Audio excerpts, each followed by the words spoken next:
For Sovereign State in the Group 2 San Domenico Stakes. He beat John Hawkes Clang here at the closing stages. Sovereign State sprinted brilliantly, got the split and headed Armadale and Misty Jude. Sovereign State is spearing away in the last bit. Look at Clang jumping out of the ground. Sovereign State won the San Domenico. Clang has come out of the woodwork to get second. Top 3-year-olds resumed yesterday at Royal Randwick in a race called the San Domenico Stakes, a 1,000-metre scamper. Now Armadale, Shane, is up running second. That's the horse you would have ridden. Yeah, he got off balance on the turn, and Wayne was a victim of circumstances. He had to dig him, and you can't do that on him, and he ran very, very well. A couple of horses to watch for: Clang back in the cerise colours, getting to the line very, very well, and also Apple Danish, she got pushed wide on the turn, John. There's one other to watch there, coming in the line, just into the photo now in the line blink, is a horse called Our Banker. It absolutely flies home, and over a bit more distance, Our Banker's going to be a horse that's pretty competitive as well. Also, comes next Saturday at Moonee Valley in the Manicardo Stakes. Ken Callender has a few reservations. Well, I'm not going to enter into the Octagonal Saintly Debate just yet. It's a beauty that the horses aren't clashing for a while, so I can sit on the fence, get splinters in my bottom and wait and see. But I will give you one word of warning. Next week, Octagonal runs in the Manicardo Stakes at Moonee Valley. Now, when you do the form, you want to make sure that there's some speed on in the race, because if Octagonal will drop out, and as good as he is, he just mightn't get into the race. There was a few for Octagonal next week. If you're going to back him, make sure there's a few tearaways, and then he'll win. Folks, you can be the judge now, because we have the Manicardo Stakes in full, commentary by John Russell. They're off. Great start. Del Sol on the inside, one of the first to jump out, quickly headed by Ballroom Babing, beginning well. Street Talk, and You Remember. Sequalo going fast just in behind them, followed by Furama Knights on the inside of Poetic King. They're followed closely then by Sir Boom, Temperate Pug, followed by Another Excuse. A length to Bouverie missed. Octagonal's got two behind him early, and they are Cheviot and Auntie Mary as they come down to the 800-metre mark. Ballroom Babe is the leader. Just in advance now. You Remember moving up on the outside into the picture, being followed by Street Talk. A length further back as Del Sol. Sequalo was out 3 deep as they come down the school side, being followed by Furama Knights on the inside of Poetic King, Temperate Pug. Bouverie missed a bit further back. Another Excuse. Octagonal starting to wind up. He's very wide as they come up the school side with about 500 metres left to go. You Remember takes the lead, a length in advance of Ballroom Babe. Sequalo putting himself in the picture, so as Poetic King. They're followed by Temperate Pug, and right around them Octagonal is winding up as they come into the straight now. You Remember on the inside has got through to tackle Sequalo, Poetic King. They're followed by Furama Knights, and back behind them Sir Boom, and here comes the big O down the outside. He's giving the leaders a long start. Poetic King takes the lead. 100 metres left to go. Sequalo fights back. It's on the outside. Poetic King, You Remember. And on the outside, Poetic King has done best and just beats You Remember. And Sequalo close in behind them, Sir. The inside, Ballroom Babe, You Remember's outside at 2 to Street Talk. Sequalo 3 deep on the fence. Del Sol from Bouverie missed. Then Temperate Pug further back. Furama Knights. Octagonal comes to the outside. 6 lengths off them from Sir Boom. Then another chance from Cheviot. Last of all, Auntie Mary at the 450 gallop. She's riding the champ hard before the turn. You Remember took over. Sequalo coming at him from Poetic King. Then Temperate Pug right behind them. Furama Knights, and pulled out deep. Octagonal still 5 lengths off them. Around the turn, Sequalo, You Remember. Poetic King comes at them quickly. 4 lengths further back, Sir Boom. Octagonal can't get up from there. Poetic King and Sequalo with 100 to go from You Remember. Poetic King got it set in front. Fighting back, You Remember. Poetic King. As we shall try and set the horses for him, and you know, if I've got confidence in the horse, I won't give up. I wouldn't give up on this horse, and I'm glad I didn't. Disappointment for the Hawks camp. Nobody likes to get beat, but it does happen. The best of us, you know, horses, people, whatever, they do get beat. So it's next race is a different ball game, and we'll work out. It was mid-August. Negotiating the first turn, I was always in trouble. I wasn't happy with the pace, and I had a couple of horses outside me, and I had to give ground to let them cross me. I was for hope that he could wind up and sprint, but they can only sprint so fast, and I thought he'd done an exceptional job. Wait for 1,600 metres was the final word from Connections. Octagonal's next start will be in the Memsey Stakes. Average horses ahead of him, and Sir Boom at the finish really outplugs him to the line. Maybe Octagonal is a grinder. He certainly doesn't have the adaptability of the champs that would put him on the same pedestal. But both Gauchi and Hawks defended the tactics of the ride yesterday, Keith. Well, I don't know what else you could do. I mean, he didn't flatter, he didn't storm home.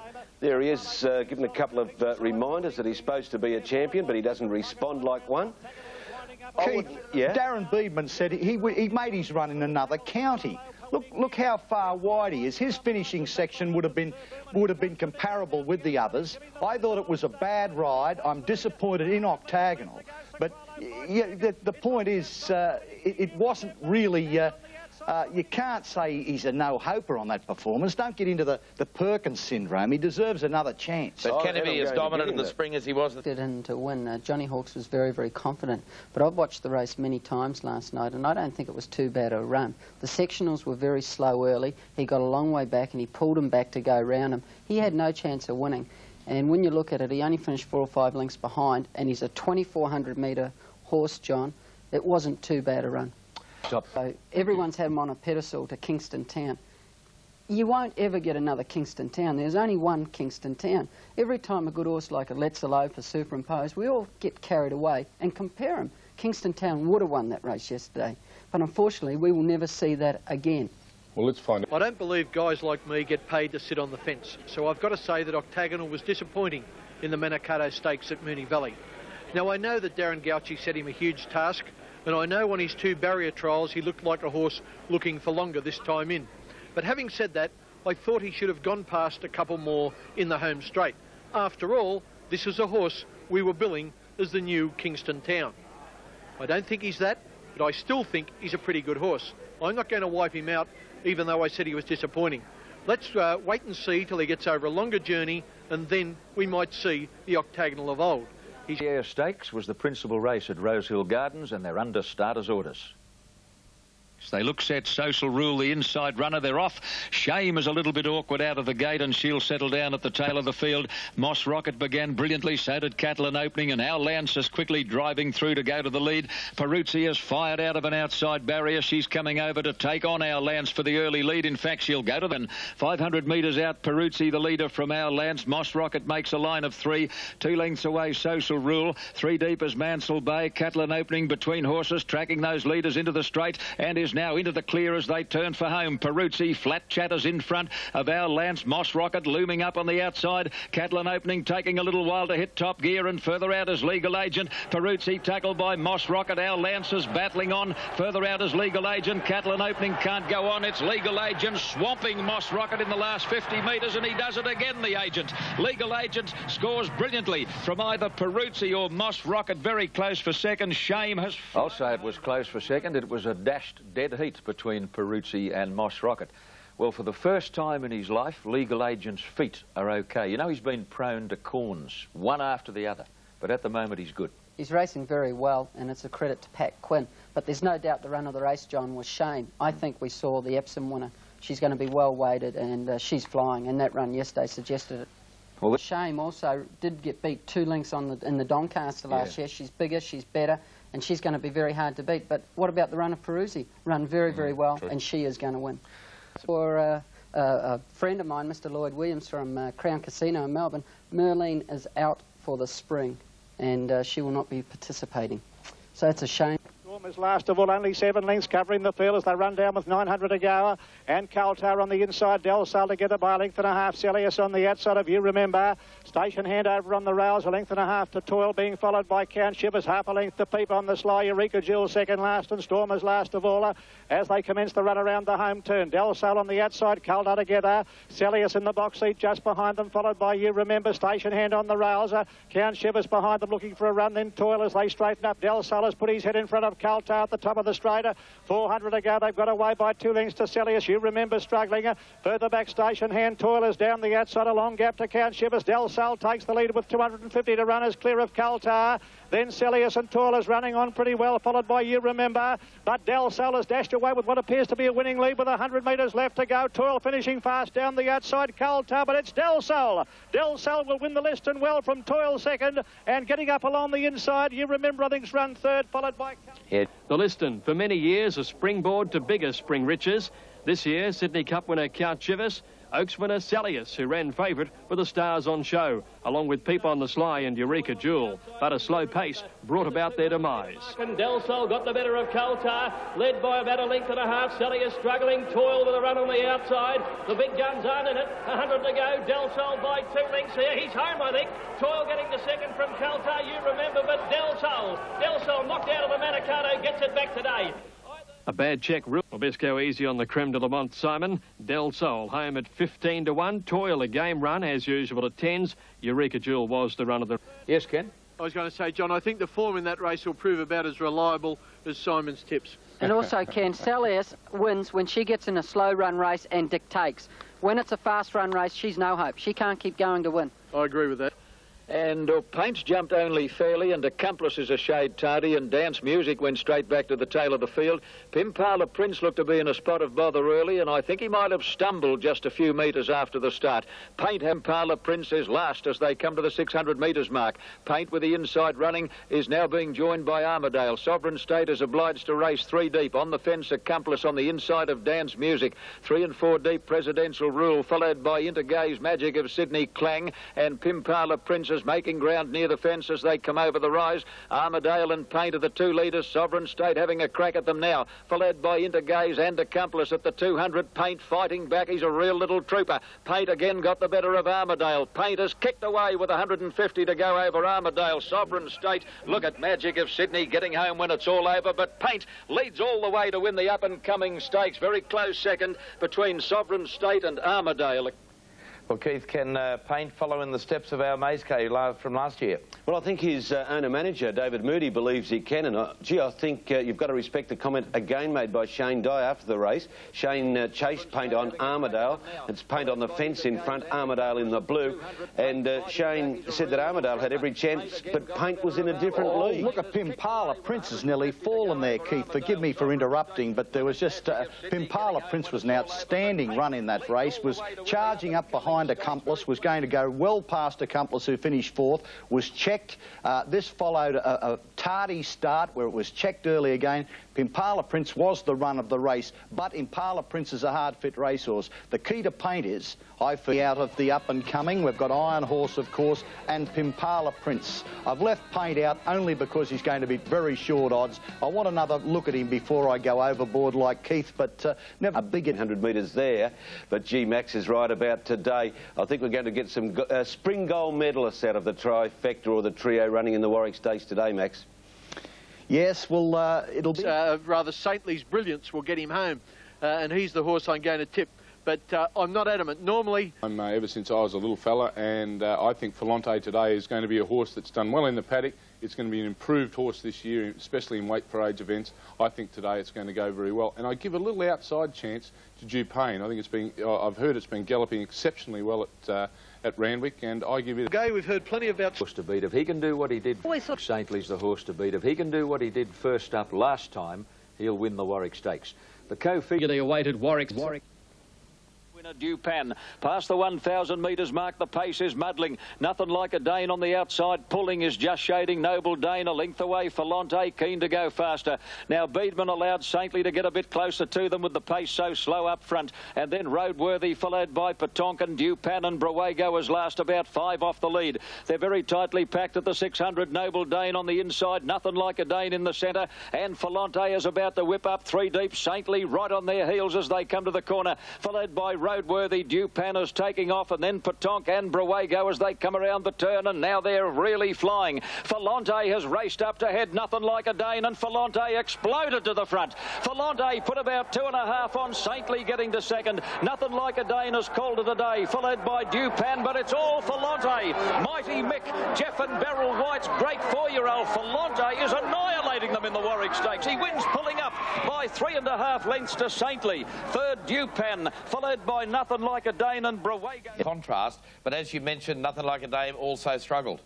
Yes, well, Nothing Like a Dane is the entire out of the group in this race. Philante was sensational. Saintly was pretty good too. Follow them both, and Dupain, first day of spring, he's my tip for the Melbourne Cup. Okay, let's beaten there.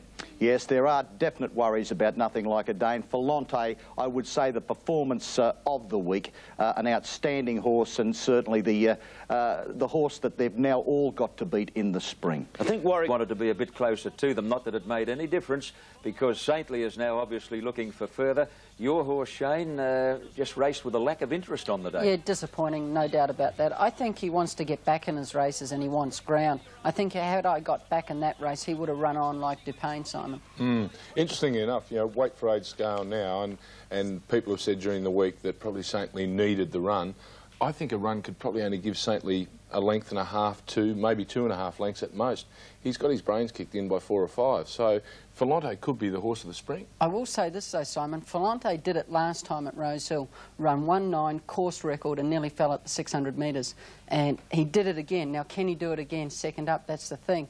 But while I'm surprised at the ease in which Philante won. Well, I certainly didn't think that, I have to say, surprised me a bit.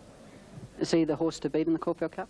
Well, I think he's the horse to beat in any race. Like Cox Plate and those races are going to be on his agenda, and I don't... Caulfield. Racing. Octagonal fairly to move on the inside, toil away very quickly, and so too Del Sol and Sir Berry. Del Sol just in front. Plushka goes up and puts a bit more speed on now. Goes a length clear. Plushka from Del Sol. Poetic King perfectly placed. Third on the outside. One further back is Toil and then Sir Boom. 2 lengths Octagonal on the inside of Cheviot. And 2 lengths to Seascape following the Big O with Artie Mary the outside.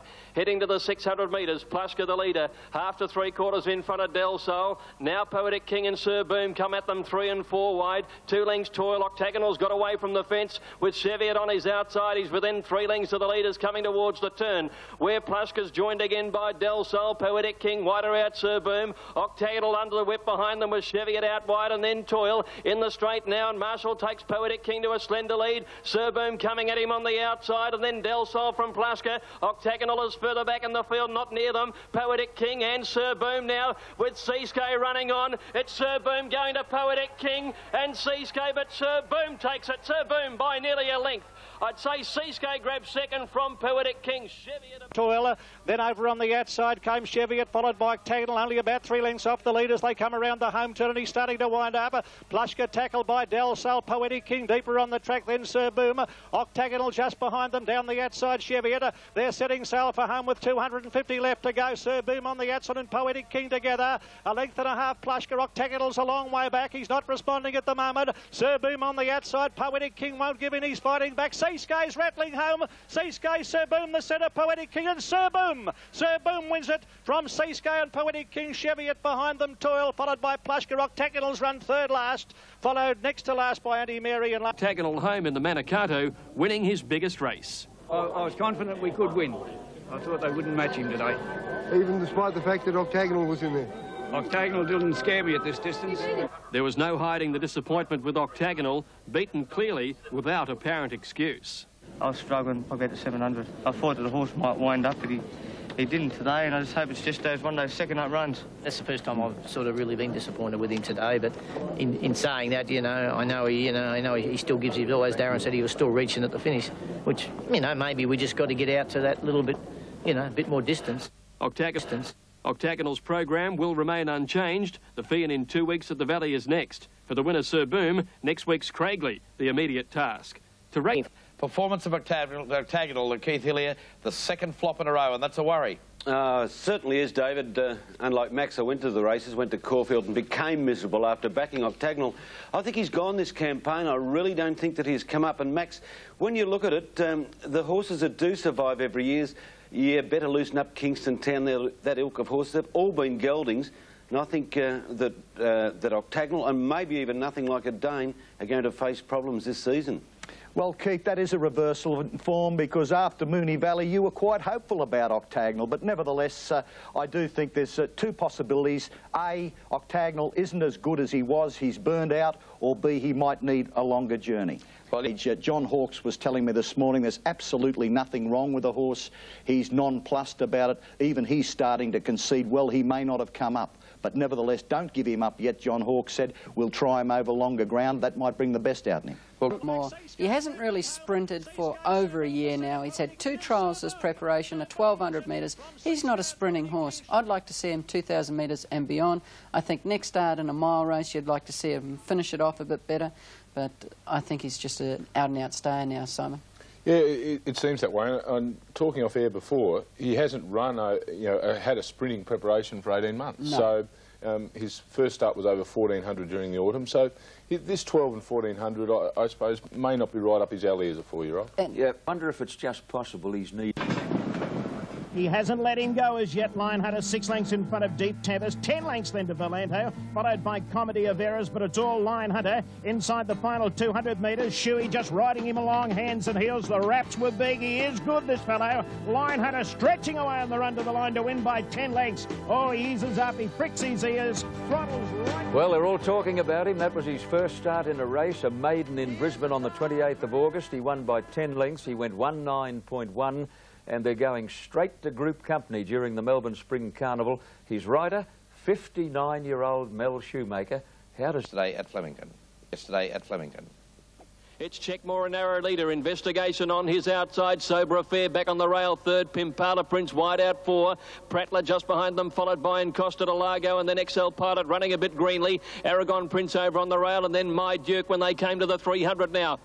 And here with the 300 metres to go, Sober Affair again gets going on the inside. And Costa Delago bursts through in the centre. And Costa Delago races to the lead. Pimpala Prince on the outside. And Costa Delago in front from Pimpala Prince. And then My Duke, but in Costa Delago with 50 to go. He's going to walk it in. And in Costa Delago wins it brilliantly from Pimpala Prince. My Duke third.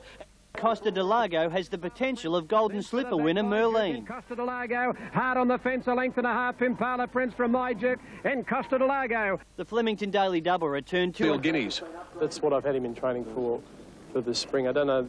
I think he's probably too brilliant to be a Derby horse, but he's a great type for Guineas, I think. In spring aim for this smart colt. Clem, we always had a huge opinion of this horse. Coming up to slipper time last year before we went wrong, we couldn't pick between him and Merlene. So we decided to spell him. He had a slight leg problem, and he's come back a very good horse.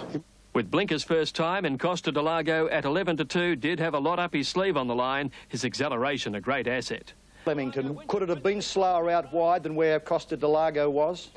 Well, it was pretty fast. It was officially dead, of course, but his time was equivalent to 8 to 10 lengths faster than the open sprint, which was the point you make, won by a horse on the outside rail.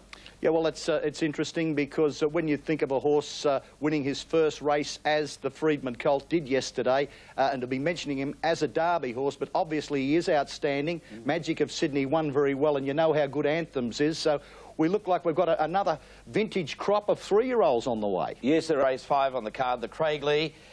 Toil on the outside has moved up to third. Alacrity behind them with Storm. Abra Magic wider out, staking a claim. Alcove getting up on the inside, then Station Hand. And Doremus and Couchivers are still well back with Furama Knights. Inside the 3 now, and Selius by a length. Sir Boom, who's under the whip, trying hard. And Toil on the outside. Selius still in front of Sir Boom, who's slowly but surely getting to her, but Selius finds a bit. Selius under hands and heels, holds Sir Boom in the last 100. And Selius to finish, he's going too well. Selius gets the money from Sir Boom second. Alcove flashing home a good third, followed by... The Melbourne Cup winner was the draw card of Craigley Stakes Day. Doremus finished 7th in his first spring start, while Pat Highland trained mare Selius proves she's a genuine Cox plate home. Half in front of Sir Boom, then came Toil, nothing else running on, but the Oaks winner opens up. She's home today, Selius. I've likened her in the past to a horse like Durbridge. I mean, she mightn't be as good as Durbridge, but she does the same sort of thing. Sir Boom was in the money again, and Alcove produced the best Cups trial. It's the $1 million mark. Trainer Pat Highland will attempt to do it again in next Saturday's Fian Stakes at Moonee Valley. The race earmarked for Octagonal's next start. Alcove hasn't won for ages, but her third an eye-catcher.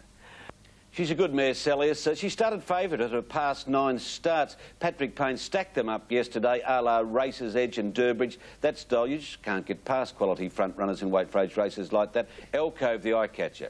Keith, quality front runners, they crawl in weight for age races down there. When are some of those Melbourne jockeys going to show a bit of initiative? That was a presentation. Pick the leader in a weight for age race and you pick the winner. Well, she was 7-2 favourite. No one complained, Max.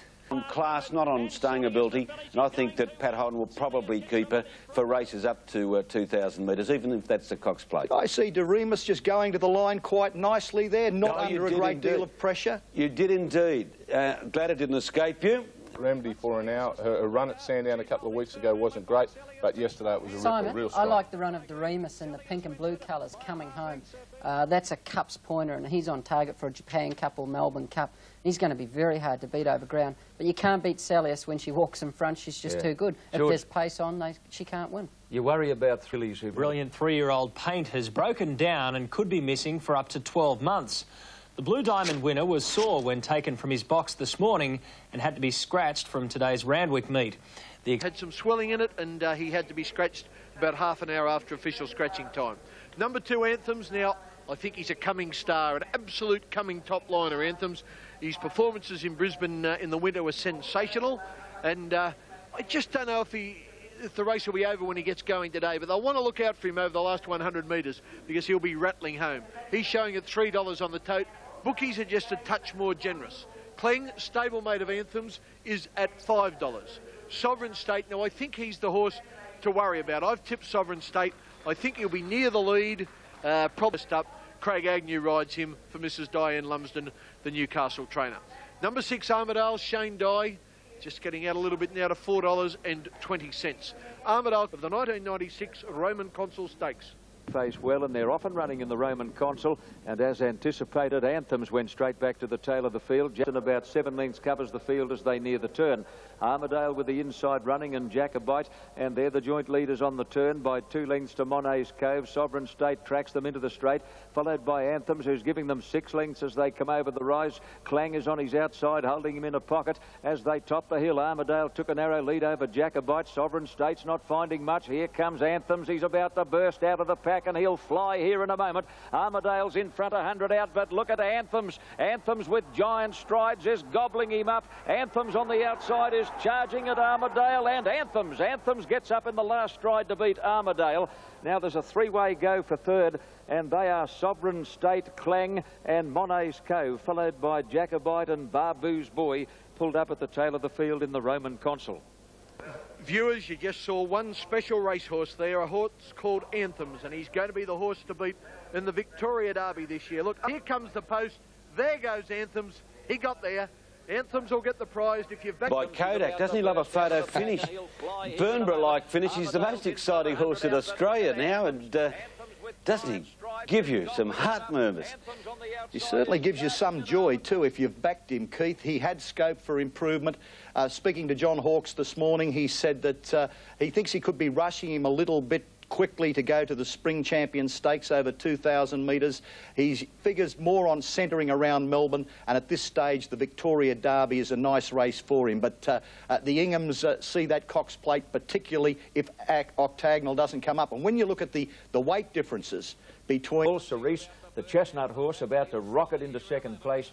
Gee, you can find the line this bloke. Sensational racehorse, you know. He's on target for a Cox Plate, and if you're looking at horses for Philante to beat, this is one. What did you think, George? Oh, he's very impressive. He's got a good turn of foot too for a young horse, which is a very good sign as a rule. Interesting to hear Johnny Hawkes say in the press. And as we go to this break, I'd like you to watch a beautifully actioned, long-striding filly called Dashing Eagle storming home to win the Furious Stakes.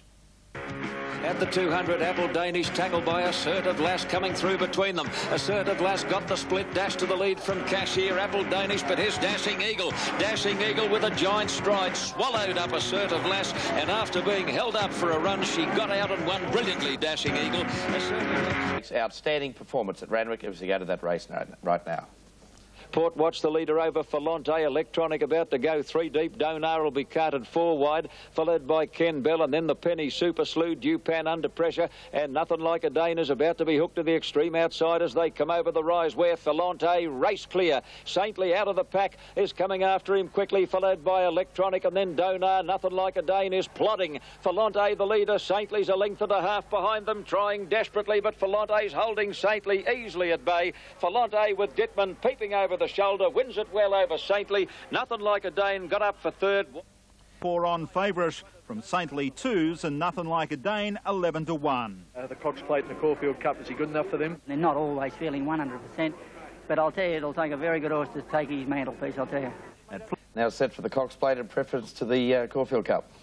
Well, that's what the connections are saying, but Jack Denham, the trainer, isn't confirming anything. But the point that he doesn't have to confirm is that Philante is an outstanding racehorse, put together brilliant sections. I don't think Saintly lost any cast here, and there were some handy runs behind them. But Philante is going to be the best in Sydney this carnival. It'll be interesting to see, Keith, whether he can transmit that ability to Melbourne, because many outstanding Sydney horses go to Melbourne and they just aren't quite the same. I think he will, Max. He's the best horse in Australia at the moment. Mick Dittman said he could have won by 6 lengths. He said that he is the best horse he's ridden since Red Anchor. He ran a race record. Saintly's battling away. He's getting there, and nothing like a Dunwell kicked him out the back door last week. He's knocked, and I think we'd better let him in because he's going to win a staying race. You're a bit breezing in second place. Saintly is right on his heels, tracking Philante every step of the way, and Nothing Like a Dane with Shane Dye on board is last of the main bunch in the tartan colours, about to come to the outside. Shane, he couldn't go with them just here. No, it took him a while to wind up. He's a 2,400 metre horse, John, and he's going to be very hard to beat in Caulfield Melbourne Cup. A couple of things to come out of the race. Philante, they won't beat him up to 2,000. He's just too good. Saintly, I don't think he's blossomed yet. I had a look at him yesterday and his coat wasn't shining, so he's still got improvement in him. Now, Shane, after the race, Tommy Smith gave his recent heart bypass surgery a barrier trial, I believe. Yes, no doubt. He wasn't too happy, but Gay and I had discussed the race and we wanted to see him find the line because he hadn't been, and we want to get him back on target, and he's back on target. If he was ridden up there, he wouldn't have found the line. Flemington yesterday, but Mick Dittman was enjoying all the glory at Randwick as we now go to the Tramway Stakes. To the turn, Peruzzi, a clear-cut leader. Over Magic Road, 3 deep Nick's Joy, 4 deep Celestial Choir. Flight to Fantasy is about to pop off the fence as they come over the rise, where Peruzzi is clear by a length or more to Flight to Fantasy, immediately under pressure. And then Magic Road, Shame on the fence, coming to the 200, and Peruzzi has burst away. Peruzzi put 3 lengths on Flight to Fantasy. Shame is getting home well, and down the outside, Juggler and Cohort, but it's all Peruzzi. And Peruzzi's going to score a brilliant win in the Tramway. Juggler got second, Shame will be third. Well, now for the Randwick Mile, and a few doubts about Peruzzi over 1,600, though, mate. Oh, there's doubts about Peruzzi yesterday, but it's all a matter of tempo, David. Well, as we mentioned yesterday at Flemington, this mare could provide the stable with another Cups contender. Rose of Portland was ultra impressive in winning by 5 lengths in Saturday's Let's Elope Stakes, so much so that she even drew some comparisons with that great mare. Stephen King has ridden them both and agrees there are some similarities. I was really surprised to see that I won by 5 lengths. I wasn't aware that I won by such a big margin. I think she gets away in it a bit quicker, and she takes a bigger stride. She feels like she takes a bigger stride, and she just picks up the ground fairly quick. But basically, I was just surprised I won by such a big margin the other day. I'm going to throw in one right out of the blue for the Caulfield Cup, a mare called Rose of Portland. And at this stage for the Melbourne Cup, Rose of Portland, trained by Lee Friedman, is a half-sister to Kingston Rule. She's by Seattle Slew. This is only her 5th start in a race. Now, it's a 1,400-metre race at Sandown a week ago. She storms past them here and puts 5 lengths on them in a hell of a hurry. I know it's a long way to the Caulfield Cup, but gee, that was a win. I like classic cliché Dupan Saintly at this stage for the Melbourne Cup. OK, for the Caulfield Cup, I like a horse called Iron Horse, light-weighted and racing very, very well. Melbourne Cup, Nothing Like a Dane. Very strong one. What about Viali, mate, this good-looking German horse? Well, the thing is, if you want to back horses in these doubles, you've got to back horses that you know that are going to run. Now, here's Viali coming down the outside. This is trained by Dave O'Sullivan. He purchased this horse in Europe. He's a lovely horse, John. And he's got a great chance in whatever he runs in, but we don't know whether he's going to run in the Cox Plate or the Caulfield Cup. So realistically, you can't back him in the Caulfield Cup. Yeah, lovely looking horse, Viali. All right, well, profiled a Brisbane boom horse by the name of Lion Hunter. He started at 7-1 on in the first race yesterday at Doomben with 59-year-old Mel Shoemaker on board. He didn't win by as far this time. He only won by 3, but he did run the distance in 1 minute 8.5, 0.3 outside the course record held by Chief De Beers. See what you think. But Lion Hunter, he's first around the corner. He's 4 lengths in front of Priddle's Pride, trying hard. 4 lengths away, Mini Chief, followed by Flying Nephew. But Lion Hunter's well clear past the 200. Shoemaker just slapping him along. He's about 3 in front of Priddle's Pride, battling home hard than Flying Nephew. But Lion Hunter clear with 100 metres to go. He's going to win impressively enough, I guess, Lion Hunter. He won by about 3 lengths at the finish to Priddle's Pride. About 4 lengths away, Flying Nephew, followed by... At Moonee Valley. Doran was at the Valley. After failing in the Manicardo and the Memsey, all eyes were on the eyes of Octagonal. John Hawkes trailed his stable star in blinkers this week and was confident the Shades would help the reigning horse of the year return to his best. I don't think it'll over-race. It'll focus him, and I'm sure that's what it'll do, but... There was a distinct lack of confidence in the betting ring, but the Big O still went out as favourite. The 600-metre mark, and here comes the runs now. Toil, Octagonal and Board are going up to Poetic King down on the rail. A length further back, Lomas, followed by Seascape. Gouchy throwing everything at Octagonal, and Poetic King has got Cleo on the inside, a neck in front of Toil. Then Octagonal, hard-ridden from Cheviot. Then Board, and further back Seascape. Again, Poetic King railed up, a neck in front. Toil comes at him. They come away from Cheviot. Poetic King and Toil. Poetic King the inside, and Toil, they're locked together. Toil's got his head in front of Poetic King, then further back Seascape, but it's Toil. Toil gets up to win on the line, a neck to Poetic King. They got very close in the straight, 3 lengths away, third in the race, Cheviot. All week in racing, would blinkers improve Octagonal?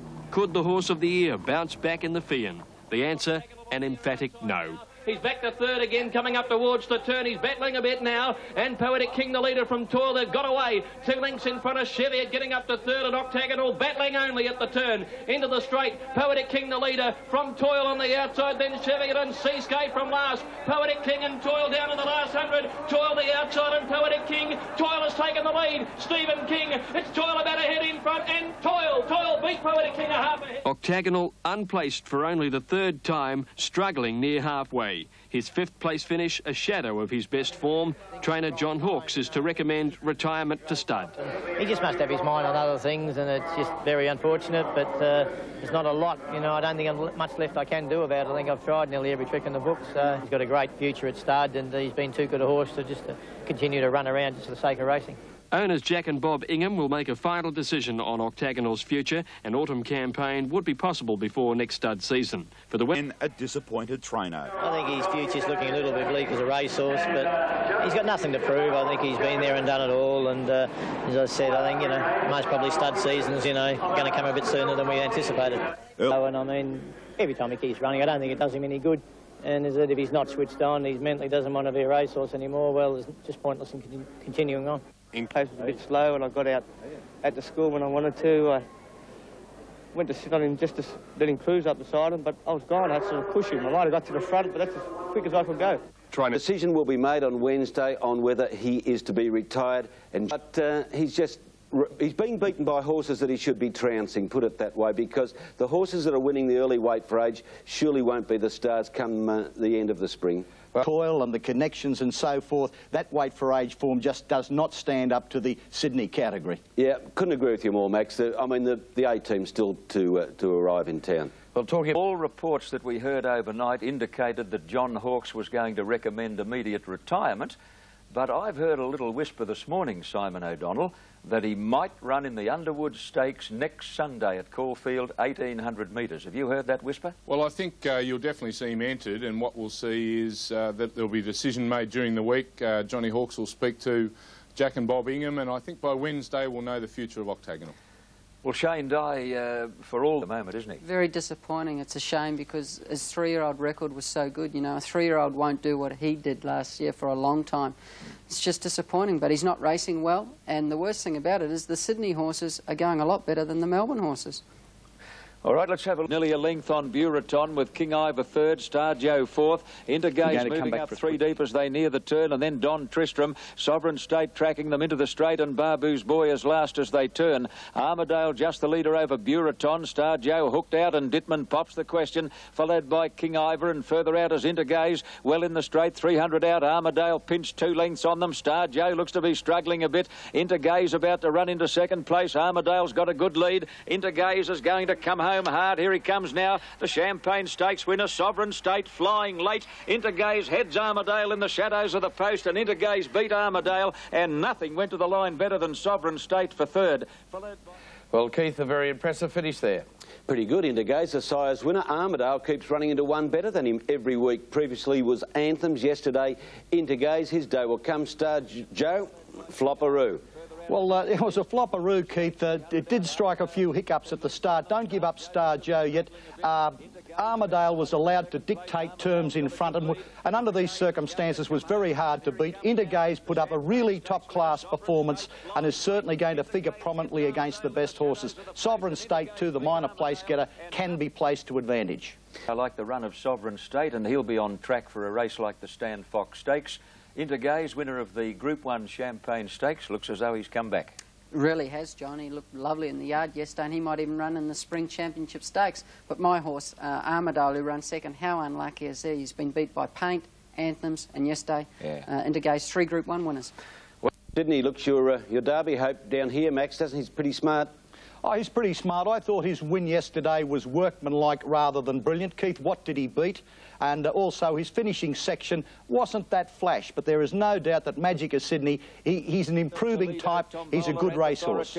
But Shane Dye steps on the gas, and Magic of Sydney burnt off Al Tasman as they come to the 200 mark. The others are well back and struggling, and with a terrific turn of foot, Magic of Sydney put 3 lengths on El Tasman and Toledo, and he's going to win in an absolute breeze. Magic of Sydney down to the line he goes to score by 3.5 lengths maybe over El Tasman and Toledo wide out, and then Tom. Possible Caulfield Cup start there? Possibly, and could develop that way, but just what did he beat yesterday? Nothing very much, and I think he'll find Anthem's a far more worthy rival in Melbourne, and Keith's undoubtedly got a couple down there that'll test him too. Oh, have we ever in Costa Delago, especially in the Guineas, maybe the Derby, and Portland Player, both from the Lee Friedman camp. They're out to potential stays of the spring. The Gloaming Stakes yesterday, you're not going to take your riding percentage, surely. Strike me round either one on this. He was 5-2 on, he was too good, and he won well. Well, you're on the outside of El Tasman as you come up towards the turn. The horse in red colours sweeping up 3 deep is Authoritarian. On the rails in blinkers is Toledo on the inside of Tom Bowler. And at the tail of the field, Presidential Rule, who's under heavy pressure. How'd you feel here, Billy? Well, when I went for him, he struggled a bit. I know he won easy, but he's beating horses that aren't very, very good at this stage, and he's still got to go up a notch.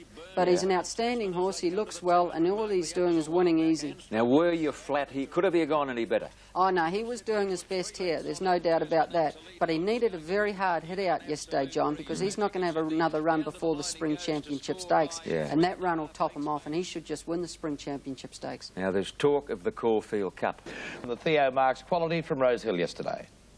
As they come to the turn, and the Golden Greek has gone from last to first, right around the outside to join Chlorophyll. All our mob dropped off, followed by Mamselle Padrille, and then Legal Agent taken to the extreme outside. But the Golden Greek, sustaining that long run, has raced to the lead at the 200. Chlorophyll is kicking again. All our mob is battling on. He's not done with yet either. Further out, Legal Agent. The Golden Greek tackled again by All Our Mob on the outside. All Our Mob grabs the lead in the shadows of the post. Mamselle Padrille is flashing to him on the outside. All Our Mob possibly a nose to Mamselle Padrille. The Golden Greek has battled on for third. Then the Enforcer's still got it. I was starting to wonder about that after Star Joe and Raft, but that's where he lives up to his name in those last. Mick Dittman really lived up to that nickname of the Enforcer yesterday. Yes, he certainly did. Quite a few felt that All Our Mob had hung on to win, including Muncie. He had to look at the replay. Well, it was an interesting race because again, lack of pace up front made it very, very difficult for the back markers. And I give Grant Cooksley 10 out of 10 for his tactics on the Golden Greek. Many were critical of him after the race for going too soon, but there was just no prizes for lingering around the tail of the field in this. The early muddling pace here, as I said, it made it very difficult for back markers, and when you consider the finishing section was 33.17, so anything back in the field, including Here's the Prince, who on the face value was a very disappointing favourite, had no chance whatsoever. Max, I believe Legal Agent bled in that race at the finish. Yes, unfortunate, but Legal Agent... but I take my hat off to Grant Cooksley because he showed initiative. Watch the horse third last, one off the fence, in the purple and white cap. Persian Flyer. Persian Flyer. He finds the line very, very well. Unbelievable run. But All our mob very consistent, John. Now, what's this finish? Gee, it's an optical illusion. You'd swear blind all our mob had just lasted, but the photo finish camera proved otherwise. Now, there's the freeze frame, and I'll tell you what made the difference here. You would have noted he's got plenty of scope for improvement. One of the Ingham pack, and by gee, have they got a lot of promising two-year-olds to Intergaze. I think Intergaze can compete with the best, with the Anthems, with a bit of luck, might just jag one of the real good races. And the Golden Green... Double trigger, he was playing with him, wasn't he? He's clear by 2 to Lear White, but Celeric is sprouting a big run the outside. But his double trigger got first one on him. He's clear by 3 inside the final furlong. And it's double trigger under Frankie Dettori to Celeric and Willie Carson as they race up towards the line. Double trigger makes all, takes the second, the dog has to come for the second year at the line. Double trigger, the winner, Celeric is second. Lear White third after as well. Yes, that baldy-faced horse, Double Trigger, who failed in the Melbourne Cup last year, took 2 seconds off the course record in winning that race in the early hours of Friday morning. But main interest from our viewpoint, the second and third place getters, Celeric, which is weighted on 55 in the Melbourne Cup, and the third horse, Lear White, weighted on 54.5. Both look like coming. Yeah, that's right, John. And they've got great chances because the English horses are... Gar's recent defeat at Del Mar, take heart. He won again overnight at New York's Belmont Park track. Cigar has taken the lead at the top of the stretch, leaving Le Carrière and Smart Strike behind. The Golden Larch fourth, coming down to the final furlong, to the cheers of a crowd. Here is Cigar, and he wins with a vengeance today. Cigar wins by 4. Le Carrière holds for second. Golden Larch was third. Horse of the year, Octagonal, will have one last chance to reverse his bad form in this Sunday's Underwood Stakes at Caulfield. Trainer John Hawkes announced today that Darren Gauci would not partner Octagonal on Sunday. Instead, the horse's former jockey, Darren Beedman, will ride him. And that's all in sport. All the merger... Down as her rider. Dashing Eagle now is into $2.60, Assertive Flash at $5.30. And there's Dashing Eagle as we pick up Vision behind the barrier. Just in the business, John Tapp. Ready to run in the AWA T-Rose Stakes, race 4. Be ready. Bit of shuffling in the centre, but they're off now. Jezebel began tardily and went the inside of Cashier as they go by the 800 mark. A length and a half, Assertive Lass in a good posse, and then Mojave Dancer going forward, followed by Tipsy Feeling, Dashing Eagle, and the last couple are Dan Endry and Jezebel. 500 out as they near the turn. Tambour, the leader. Apple Danish at her girth is under some pressure. Superb Lady under pressure on the fence, followed by Cashier. Mojave Dancer got on the wrong leg on the turn. She made the bend awkwardly. Assertive Lass is looking for a split between runners, straightening up. Apple Danish immediately hit the lead, but Assertive Lass has gone straight past them. Look at her sprint. Assertive Lass has hit the lead. Dashing Eagle's the only possible danger, if any. Assertive Lass clear with 100 to go. Dashing Eagle with the last shot out of it. Little Assertive Lass responding to Glenn Boss's, holding Dashing Eagle at bay. And this vastly improved filly, Assertive Lass, beat Dashing Eagle with Mojave Dancer a good third. Dan Endry made up many lengths, and then Superb Lady from Apple Danish. Further back is Cashier. Tambour weakened right out of it from Tipsy Feeling, and last is Jezebel. Filly category now from a Spring Carnival viewpoint. Assertive Lass is fairly flying. A tiny little mare, pony size. She's running about 6 as they come around the turn in TJ Smith's famous dark blue and green stripes. Glenn Boss is able to angle his way into the clear. And what's the acceleration now? She moves to third as they straighten up and goes whoosh. She's grown a leg, this little thing. She's flying, John. She's got no size about her, but she's got a very, very big heart. I still thought the second horse ran very, very well, Dashing Eagle. That's the one to beat in the Flight Stakes. What do you think, Lee, about the Melbourne fillies compared to the Sydney fillies?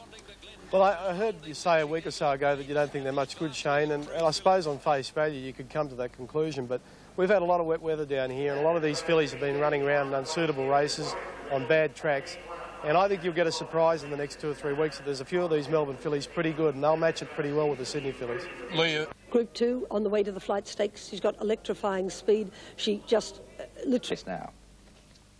Super Sleuth third, Mahogany fourth, the Penny going up 3 deep, and then Saintly joined on the outside by Ken Bell, a gap to Electronic, followed by Donar with Pratara's Bay last as they come to the 600 metres mark, nearing the turn. The Penny made a lightning move on the outside and raced to the front from Double Take, and Nothing Like a Dane as they come around the turn. Mahogany is 3 wide with the red cap, wider out in the bright pink as Ken Bell, and Saintly is strung up between horses as they turn for home. He's cutting back to the inside now. In the straight 300 out, the Penny tackled by Nothing Like a Dane. Saintly gets the inside run and he's darted through now, and Saintly left them standing. Look at this turn of foot. Saintly put 3 lengths on Nothing Like a Dane. Donar charging home late, but it's all Saintly in the Hill Stakes.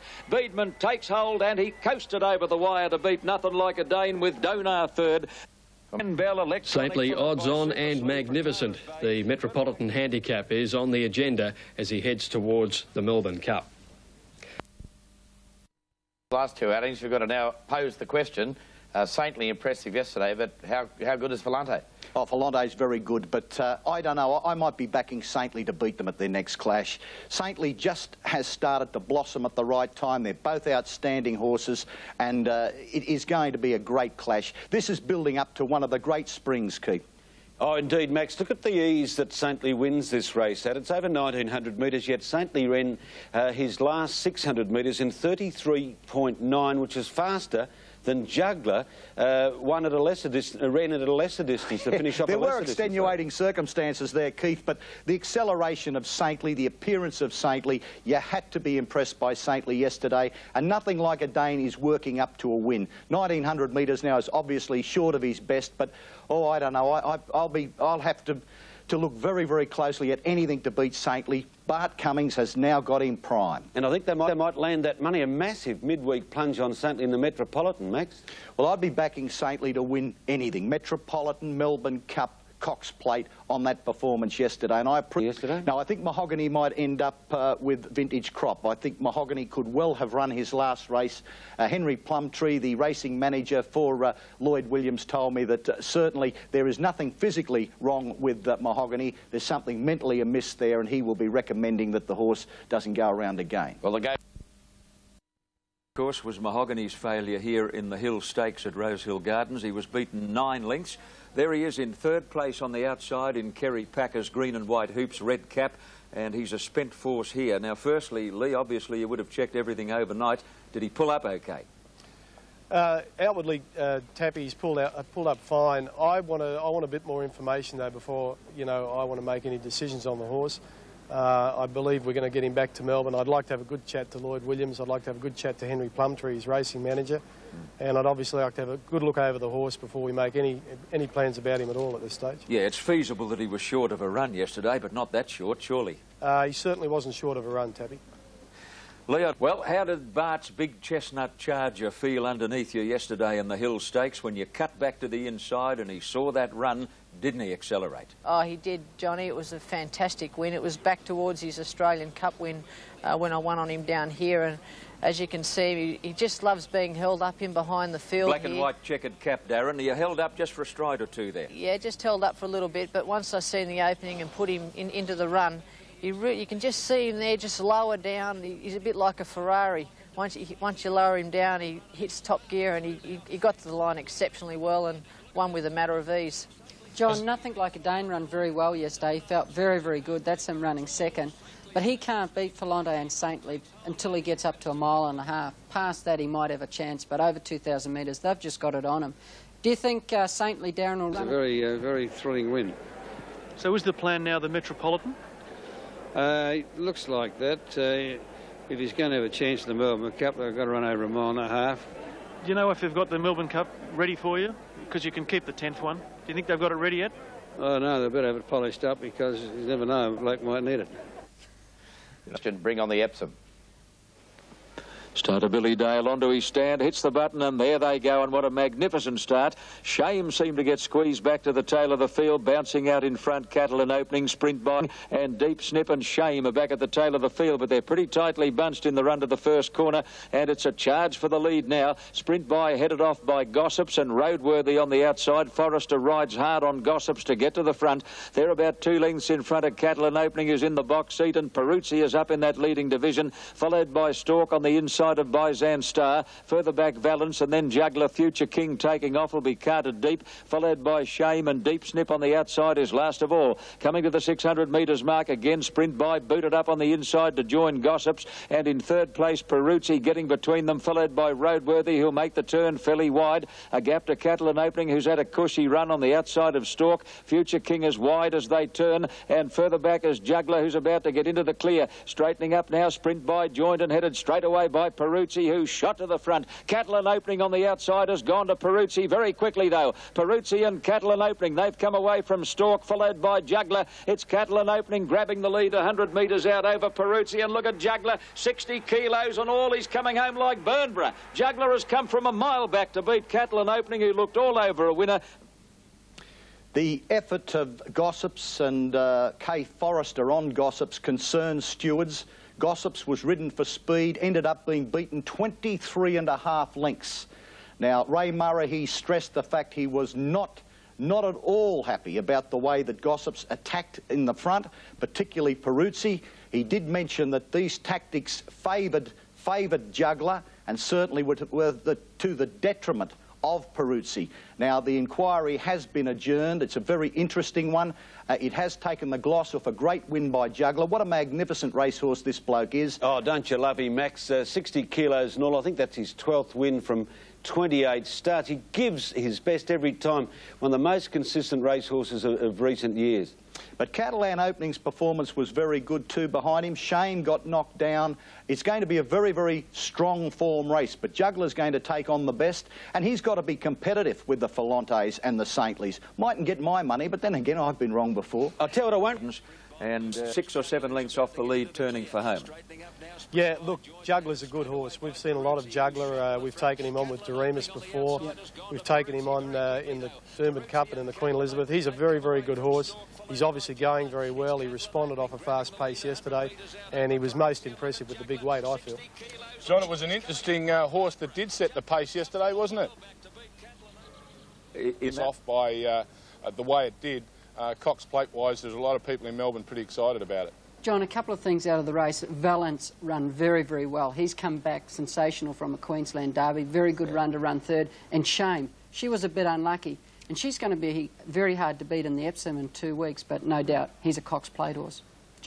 Across the Tasman, many of New Zealand's top chances in our Cups competed in the Group 1 Celt Stakes. Magnet Bay was top pick, but was in trouble not long after the start. May have lost his eye and certainly lost the near side iron. Halfway down the straight, there was plenty of hopes. Dance mark, and All In Fun's gone to the front again now. Magnet Bay, competitive as he can be on the insides, trying to go with him. Coming to the corner now, Colladon, All In Fun, and he'll try and sprint away. Parkaraka Star, Lord Majestic. Marconi into the clears now, starting to run on, and Love Dance is tracking them up. All In Fun's the leader now. He's a couple of lengths in front of Lord Majestic, Love Dance, Marconi, and Parkaraka Star. Love Dance in the centre. Oh, she's burst away from them. Lord Majestic going again, and then Marconi, but it's Love Dance to win the Celt. Love Dance. It's Love Dance to win the Celt. At the end of the day, Saintly is favourite for the Caulfield Cup, ahead of Philante and Rose of Portland. And some interesting horses, including a 5-year-old mare called Love Dance, who's about 5th into the straight. Dark blue cap and a pom-pom. The rider is getting a split between horses. All In Fun is in front here. Getting the run now is Love Dance. See the horse wider out, green colours, white blaze. Mr Marconi, who's coming to Sydney for the Epsom. Senator is out of camera's range at the moment in white colours. Watch the left screen. Here he comes now. He's starting to work to the line well at an unsuitably short distance. And the rider you saw last of the straight backs there was Chris O'Brien, who lost an iron early in the race, kicked the other one out, and did a real John Wayne. He won't sit down for a week. Definitely not. Today, tips. Irish St Ledger was run overnight at the Curragh, and the winner was a horse who could be Melbourne Cup bound, Oscar Schindler. inside the 2, and it's Key Change joined now by Oscar Schindler going easily in second. Then I'm Supposing and Posidonis. Sacrament is weakening, racing towards the final furlong. Oscar Schindler from Key Change. Oscar Schindler the leader from Key Change. Then in third place Posidonis, I'm Supposing and Sacrament, but Oscar Schindler is going to win it as he races up towards the line. Oscar Schindler striding up to the line.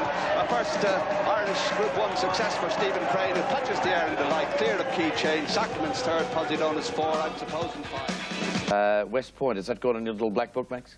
Oh, yes. West Point is a... Good afternoon. Welcome to Sunday at the Races. And, well, Rose of Portland, she has been the talk of the town.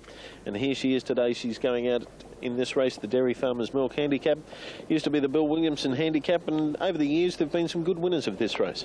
Yeah, thanks, Brendan. Yeah, she's a lovely mare, you know, she's progressing nicely. About this mare, it's been quite unbelievable that she's now favourite for the Caulfield Cup at 7-1. And mile, it's amazing that people are so confident of her winning the Caulfield Cup, seeing this is the farthest she's ever been today as a mile.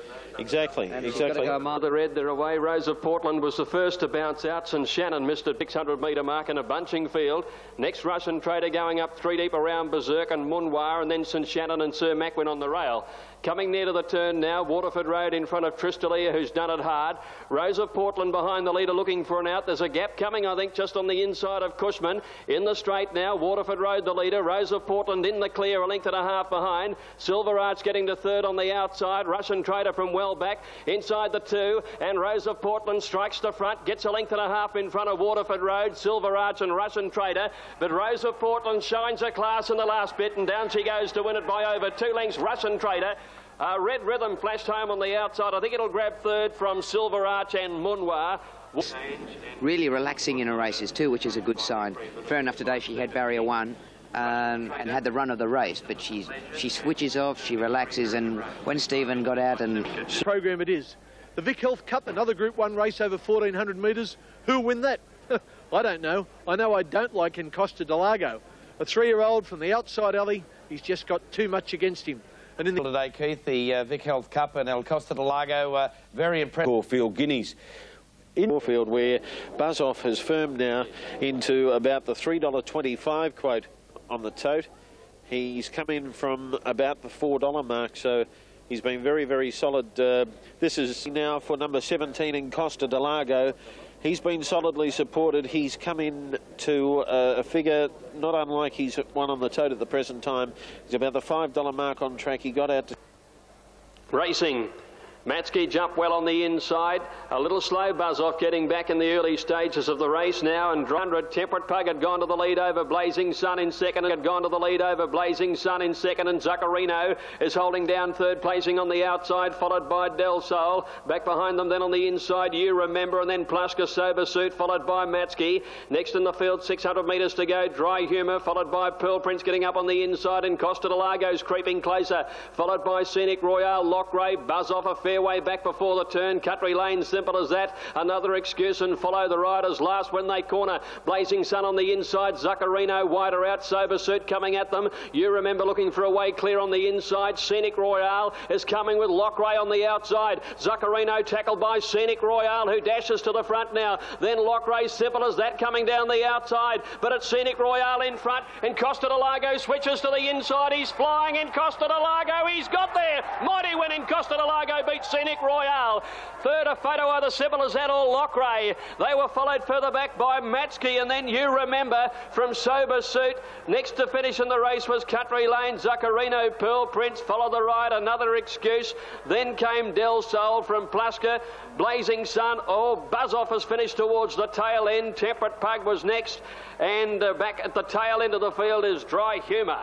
Oh, that was one of the most exciting wins I think you'll see for a long, long time on a race course. For those of you that actually watched this horse, the trouble he got into prior to the home turn, Greg, I know you and we only watched one horse in that run, and that was just sensational. Can we go base? Now, this is the important thing you have to remember about in Costa Delago.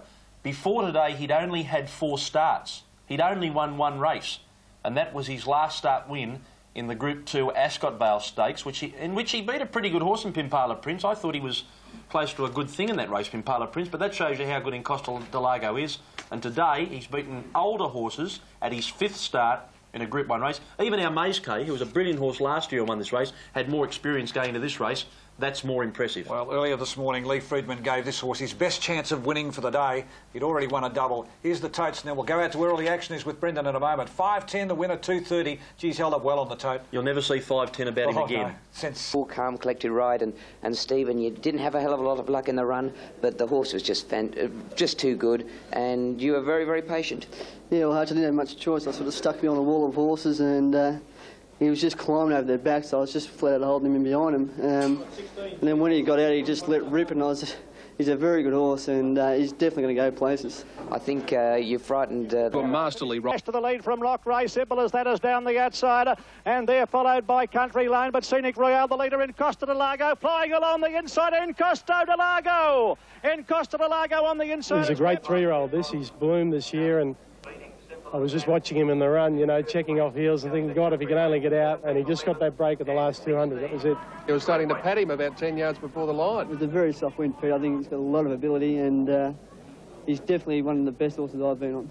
Then the exciting Colt in Costa Delago, who started wide at Caulfield. It was the ride probably of his career by Stephen King. You'll see. Last start one at Flemington. He's at double figures.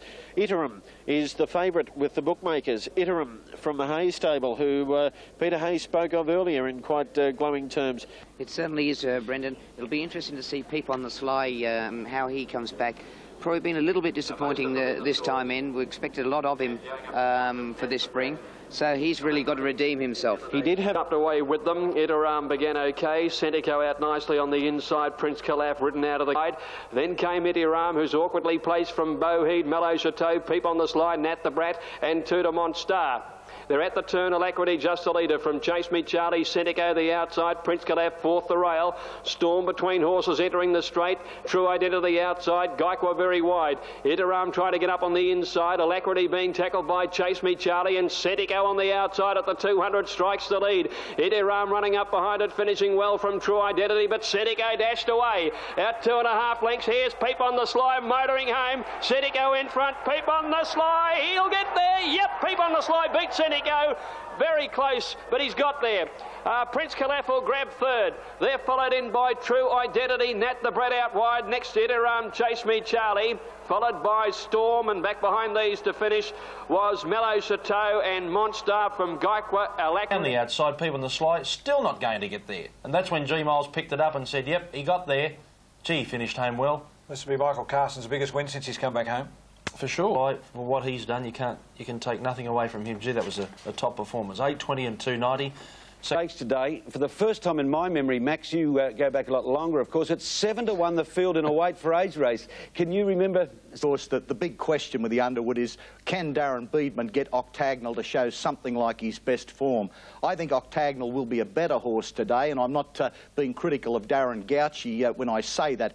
Beedman doesn't have the pressure on him that Gauci had on him. I think he'll allow the horse to settle down. I think the horse will be better, but whether he can improve 8 lengths for Darren Beedman or the man from Snowy River or Jim Pike or D. Munro, I think is highly dubious. I hope... Mind you, this is his distance, 2,000 metres, but he has to improve far. I'm leaving him out of the placings. I think Selius will be one of the front runners and one of the hardest to catch. He's my pick. Well, on the Fiend, he didn't finish. For 11, and he's come up favourite again, Octagonal. The big O is $3 and $1.30. I believe he opened about $2.50 on the tape. So punters are still keen to stick with him. He's been costly these last 3 runs, a 6th at Moonee Valley and the Manicardo. At the moment, as it stands, 7-1 Rose of Portland, 8-1 Saintly, 10-1 Philante, Buzz off, Count Shivers, Nothing Like a Dane, all at 12. Darren Beedman, who hasn't been on his back since he brilliantly won the AJC Derby at Randwick. Blinkers off. Blinkers off. They're not there. Not there today. They tried them once and... Firmer punters, if you can get that trigger finger happening. Doremus is the one that has firmed into the outright favouritism. Here's Greg Miles. Racing in the Underwood Stakes, and Toil was one of the first to bounce out from the stalls. Now, Mr. Stanhomer's missed the start, and he's back towards the end early. Stanhomer is the leader as they came to the railway side near the 1,000-metre mark. Is in front of Selius and Station Hand, going up to make a line of 3 now. In behind them is Circles of Gold, and they're followed by Sir Boom from Cheviot between runners. 2 lengths to Toil, Furama Knights and Count Chivas. 1.5 to Remus, and he's followed by Seascape the outside. Boart back on the rail. Beedman setting Octagonal to make him... setting him alight to make a run around the outside with about 600 to go. He's 3 wide around Dupain and French Resort and 2 to Alcove. Station Hand took a slender lead from Selius, who's got the rails, and Sir Boom coming at them on the outside. Clear of Circles of Gold, Cheviot, Furama Knights round the outside, followed by Count Chivas. Doremus behind him, hard ridden, and Octagonal the widest into the straight now. Bunched at the top of the straight. Selius took the lead now from Station Hand, running on Furama Knights. Sir Boom. Toil is barging into the open. Count Chivas coming down the outside with Octagonal. He's putting in on the outside. Selius the leader. Count Chivas and Octagonal. Octagonal and Count Chivas. Octagonal, he's back. Octagonal's won it by a long neck to either Count Chivas or Seascape. The mighty horse is back, folks. Dupain next, followed by Doremus. They're trailed in by Toil, and then Circles of Gold, followed by French Resort, Alcove, Furama Knights, Boart, Cheviot, Station Hand, and then came Mr. Stanhomer and Sir Boom as last. Who'd have believed it? Widest into the straight now. Bunched at the top of the straight. Selius took the lead now from Station Hand, running on Furama Knights. Sir Boom. Toil is barging into the open. Count Chivas coming down the outside with Octagonal. He's putting in on the outside. Selius the leader. Count Chivas and Octagonal. Octagonal and Count Chivas. Octagonal, he's back. Octagonal's won it by a long neck.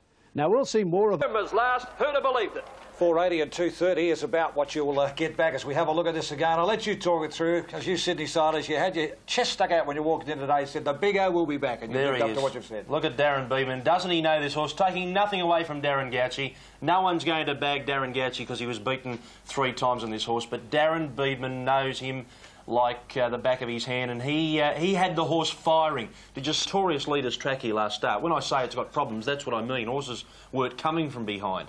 But he brought him to the outside. Now watch this bump. He'll get one in a minute. Bang.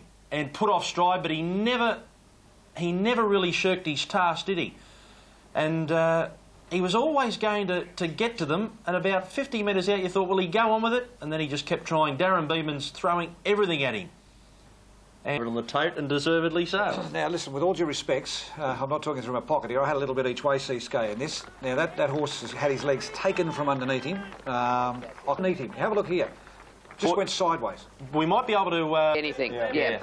And they're doing a lap of the mounting now. There he is. Great... Hutchie, that's Jack Ingham, one of the part owners. His brother Bob wouldn't be there today, but there's Jack Ingham, a very proud man, and... I think it was just have a listen to this reception, boys. It would have been disappointing for... John, great reception for this horse. Yeah, well, you know, tremendous. It's great to see him back. You know, we've been in a lot of trouble the last few weeks. Things haven't been going right, so to see him back today is unbelievable. Could the Caulfield Stakes in between? Yeah, he runs in the Caulfield Stakes and then in the Cox Plate, mate. So, yeah, it's all back on track. Well, we're back on track, so hopefully it can continue on. Well, now you've got to keep the A-team together. That's the other thing, I guess. Oh, well, we'll still worry about that when it happens, mate. So, but we'll get over today first. That's it. Absolutely. Well, the big O Octagonal, 480 and 230. Oh, the Swans are certainties now, aren't they? Aren't they, Morals? Seascape is the horse immediately inside of him. Now, they're on the left of your screen. Octagonal starts to lay in here. You'll see him take Seascape inwards, really takes him inwards. Knocks him on towards, looks to be Count Chivas there. They come apart. Octagonal starts to drift in again. He's come in some 4 or 5 horses almost there. They don't seem to make contact again until right on the line, but there was contact early in the straight. There could be good grounds for a protest there, I think, but whether they get it... Well, the margin was pretty close too, so that's what the stewards will be looking at in regards to this He has run third as well. So if that lady sings. If it is up... Here's the protest siren, it's on, punters. We have dramas afoot. This is unbelievable. It looks like we've got a protest, third against first and second, and approaching the turn and in the straight. So there's more to it than we thought. It just remains to be seen. We're standing by. Here's Greg Miles, about to come on the PA with the announcement. If he begins with ladies and gentlemen, hold your hats. Stand by, we're waiting on this protest result. Third against second and first. Third against second and first. David Taggart protesting against... We have the protest third against first has been dismissed. Yay! Protest third against second has been upheld. There you go. Octagonal keeps the race, punters. That is the big news. And, oh, gee, isn't it great to see a champion back in the winner's stall? That is one of the most marvellous spring carnivals you're ever wishing to see. We're going to have Philante, Saintly, we're going to have Octagonal back on song, and you are going to see racing at its absolute best in the month ahead, and you wouldn't wish to be anyone... At last, a smile for trainer John Hawkes. He's the champion. I mean, he's proved it in the past, and I mean, you know, I've been busting my butt trying to get him back like everybody else has, but I think it's just great for racing, and it's good to see him back. But the real hero was Darren Beedman. 5 Group 1 wins from 5 rides. A devout Christian, Beedman had rival jockey Greg Hall in awe. I hate the fun. You are God. There's a miracle man, you are. There's only one Lord, buddy. He sent you down here. And manna from heaven for those who stuck with Octagonal, 7-1 about the champion beating Seaskay and Count Chivas. And the last today... On in the afternoon in the Underwood, Keith, with a great return to form by Octagonal. Was it any coincidence that D. Beedman was aboard? Well, maybe it was, because something happened. It was a different Octagonal, and it told us, I suppose, that we shouldn't ride off a champion. I did, prematurely, but Octagonal, without the blinkers and with the jockey of the gods, was a different horse in the Underwood at Cook. Despite a very, very good performance, Darren Beedman still figures that Octagonal is not back to the form he displayed in the autumn. Of course, Octagonal is going to have to... You summed it up. It's a small field, but indeed it is all class. Philante, possibly the best horse in the country at the moment, but he'll be tested out today by Juggler. Let's have a look at what the punters have decided. All our mob, that great old horse, is at $9 on the tote, or just getting out to $9.10. Juggler, punters have come for Juggler a little. He's into $3.40. Philante looks an absolute treat. Probably can't stretch these in under these conditions, but by golly, he looks well. $18. Philante, $1.40. George Main Stakes starter. Bill Cooper is over to his rostrum. He's about to balance, made a dive at the front of the gate. They're off in the George Main. They came out in a perfect line. Toledo going straight back to last. Leave the 800 metres mark behind them. All our mob by a half to Philante, 2 to Valence, ahead to Juggler, and 2.5 to Toledo as they come to the 600 metres mark nearing the turn. All our mob is just in front of Philante, who's level now as they come to the corner. In third place, Valence. Juggler on the outside is tracking Philante. Toledo last of the 5 as they turn for home. Now they're in earnest at the 400. All our mob and Philante together coming over the rise. Dittman sitting pretty on Philante. He allows the odds on Popmore. Rainey quickly put a length on all our mob. Juggler, called upon by Glenn Boss, is running a heck of a race at the 200. Philante clear. Dittman's got to liven him up. Juggler on the outside is coming at him strongly. Juggler's got him. Juggler, here's a boil over. Juggler takes the lead from Philante, and Juggler draws away to win it. Nearly a length on the line to Philante, and a jubilant Glenn Boss waved his whip to the crowd. All our mob is a distant third in front of Valence and Toledo, last of the 5 in the George Main. Well, a great upset in the George Main Stakes with Juggler beating Philante. If you've backed him, $3.30 and $1.30. Second, $1.10 for Philante. Philante, Dittman went for him. There wasn't a lot there, and Juggler had him covered. Oh, I reckon he had him covered nearly just after straightening. Philante wasn't quite showing the same zip. He's going to have to take on Juggler. Juggler is the new boom horse from Sydney. Well, I don't know whether he's got a greater boom than Saintly, but Philante raced very well yesterday, but you just wonder whether Philante is going to go on much further. Certainly, Octagonal is on an upward spiral again, we hope.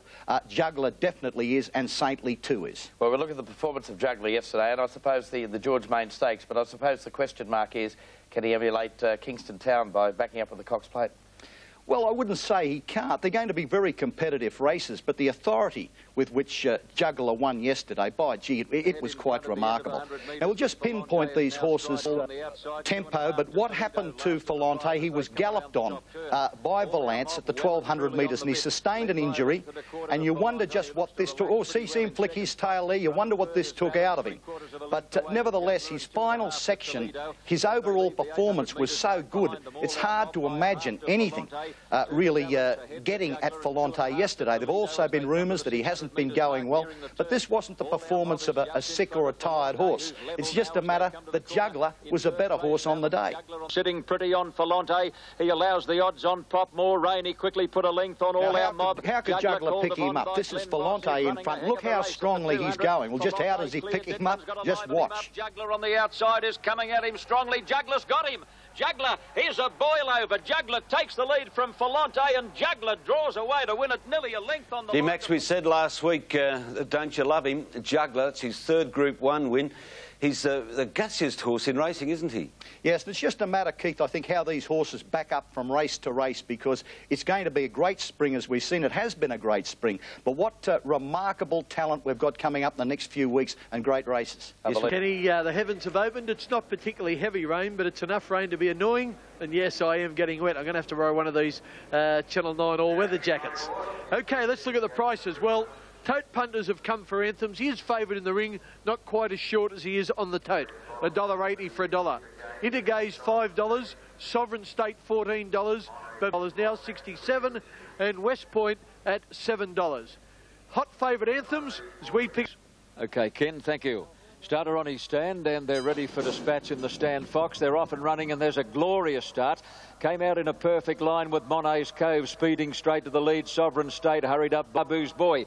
Past the 800 metres mark. Sovereign State with the inside running is just shading Monee's Cove. Armadale has to travel 3 deep, followed by King Ivor on the inside of Intergaze, getting a perfect run. A length away is West Point. Anthem's close to the fence, and Babu's Boy last as they come to the turn. 5 or 6 lengths covers the field. Sovereign State, Monee's Cove, Armadale on the outside. They're clear of King Ivor, followed by Intergaze. West Point under pressure. Anthems is now taken to the extreme outside by Darren Beedman as they top the rise. He's about 5 off the lead, but he's starting to unleash. It's Monee's Cove, Sovereign State, Intergaze, West Point joining in. Anthems on the extreme outside with the last run at them. Intergaze in the centre, just the leader over West Point, who's running a hell of a race. Intergaze and West Point are going to fight out the stand, Fox. West Point doing best. Geez, a good colt. And West Point beat Intergaze. Monee's Cove third. Anthems died on his run, followed by King Ivor. Well back is Sovereign State, and Babu's Boy and Armadale weakened out of it to run a fairly long last. Anthems, he was out in plenty of time, but he couldn't go on with it. No excuses either for Intergaze, who got a perfect split at the top of the straight in the centre there in the blue and white. And it was the newcomer, West Point, the new kid on the block, ridden by Shane Dye, and he had probably the hardest run of the 3 horses, and yet he went to the line best. And West Point, number 8, will pay $7 to win, $1.90 the place. Performance of Anthems, that scintillating finish was missing yesterday at Randwick. Was that a disappointment? Well, another star has fallen, another star is born. Have a look at the run of West Point. Now, while Costa Delago was really outstanding last Sunday, I'd like you to note the performance of West Point yesterday too, and consider that this was this 3-year-old's only 3rd start. The scope for potential is enormous. Anthems, Keith, and Costa Delago and West Point in the Caulfield Guineas. Well, that was a fantastic win. It was only his 3rd start. West Point, he raced 3 wide all the way, and he won at Group 2 level, but it won't be a battle. And Costa Delago is something out of the box. And this fellow, you're looking at $500,000 on 4 hooves there, because he costs $575, the son of Danehill West Point. That's 1,000, Max, not dollars. Note Anthems is not really getting to the line with a great deal of vigour. I wonder if his hard racing is starting to tell. That was not the right Anthems yesterday. Hopefully they can get him back. What about Mighty Mick on Mamselle Petrel? Ascot's Autumn Festival netted the prestigious Queen Elizabeth Stakes, but it was simply a warm-up for the rest of the program. By the time Frankie Dettori and the 2,000 guineas winner Mark of Esteem arrived at the start for the Queen Elizabeth II Stakes, Dettori had already claimed 2 winners out of 2 for Sheikh Mohammed's formidable Godolphin team.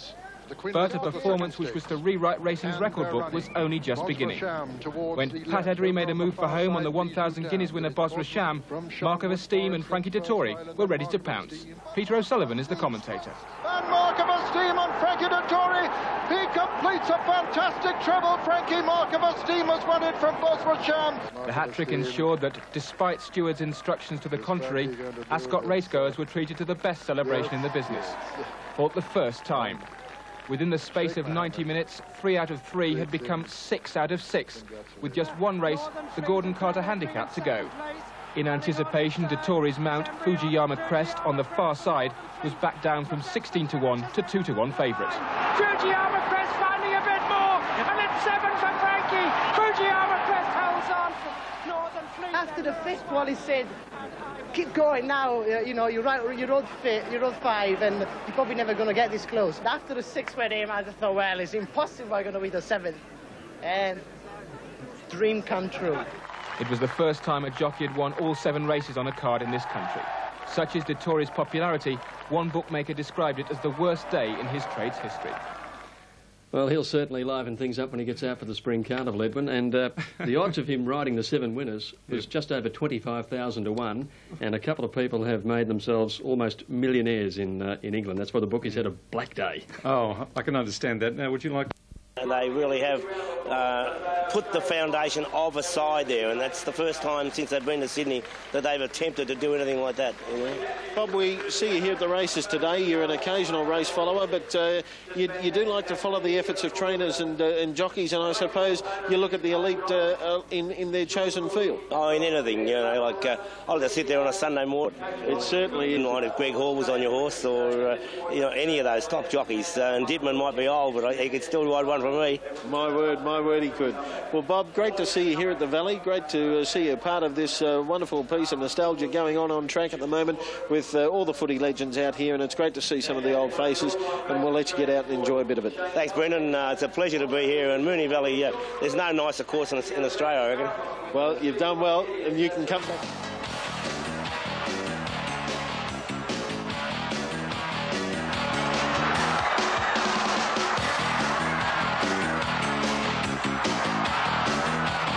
Costa Delago is by far and away the favourite in the race. Not that would be unexpected. The $1.40 on the tote, though, is a little bit unders what the bookies are betting in the ring. He's probably more of a $1.60 shot. Big odds on Tasman, I thought, because really that Magic of Sydney form, they're all talking about Magic of Sydney as being a star. Well, the bells start. They stand. They're off. Out in a good line, and Costa Delago and Singing the Blues bounce quickly. On the turn at the 800-metre mark, Al Tasman by 2. Second is the favourite in Costa Delago, travelling in a beautiful rain at the moment for King. 1.5 further back, Singing the Blues. 1 to My Duke. 2 to Tertius. 1.5 Brother Mayer. And last of all in the race up the side here is Mustang Ranch and Costa Delago under a good holder, striding up to Al Tasman. He had to let him go yet at the outside, King. And in Costa Delago, cruised past the inside Al Tasman. My Duke is starting to chase in Costa Delago. 2 to Tertius and further back Singing the Blues. He lets it down on the turn though in Costa Delago. It's shot 4 in front. My Duke to second, followed by Tertius battling on. But at the 200-metre mark, we're looking at a very, very good colt here, ladies and gentlemen. Look at this fellow get over the ground. Just slap down the shoulder, and in Costa Delago, a powerhouse colt, and he streaks away to win 3.5. Second in the race, My Duke. 4 away, third, Mustang Ranch. Then Tertius from Singing the Blues, Brother Mayer, and Al Tasman last of all. Well, we're just talking in here. I tell you what, we have seen something a little bit special here, Robbie, and also... Spring's new super horse in Costa Delago was well into the red for the Celt Stakes, and so he should have been.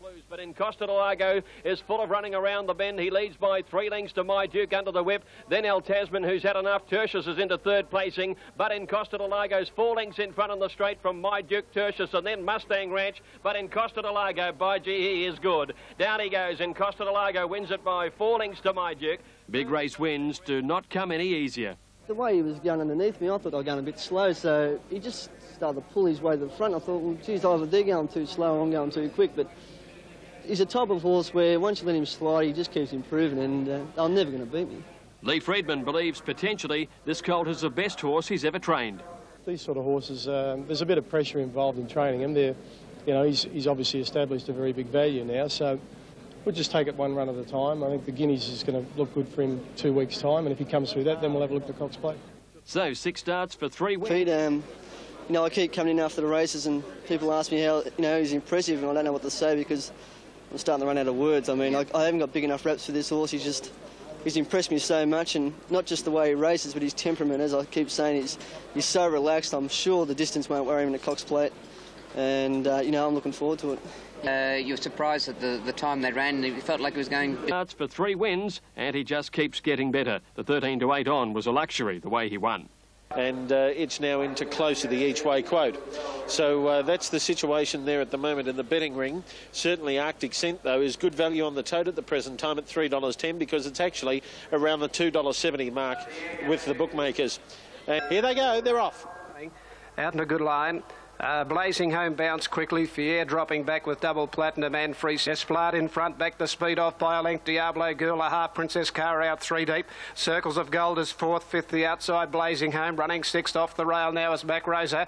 They're followed by Suma Peace. Alcove locked away on the fence, a length then to Calzone. Then Arctic Scent with 4 behind it. Just a run of Free Success. Fier and double platinum coming down the side at the 700 metre mark.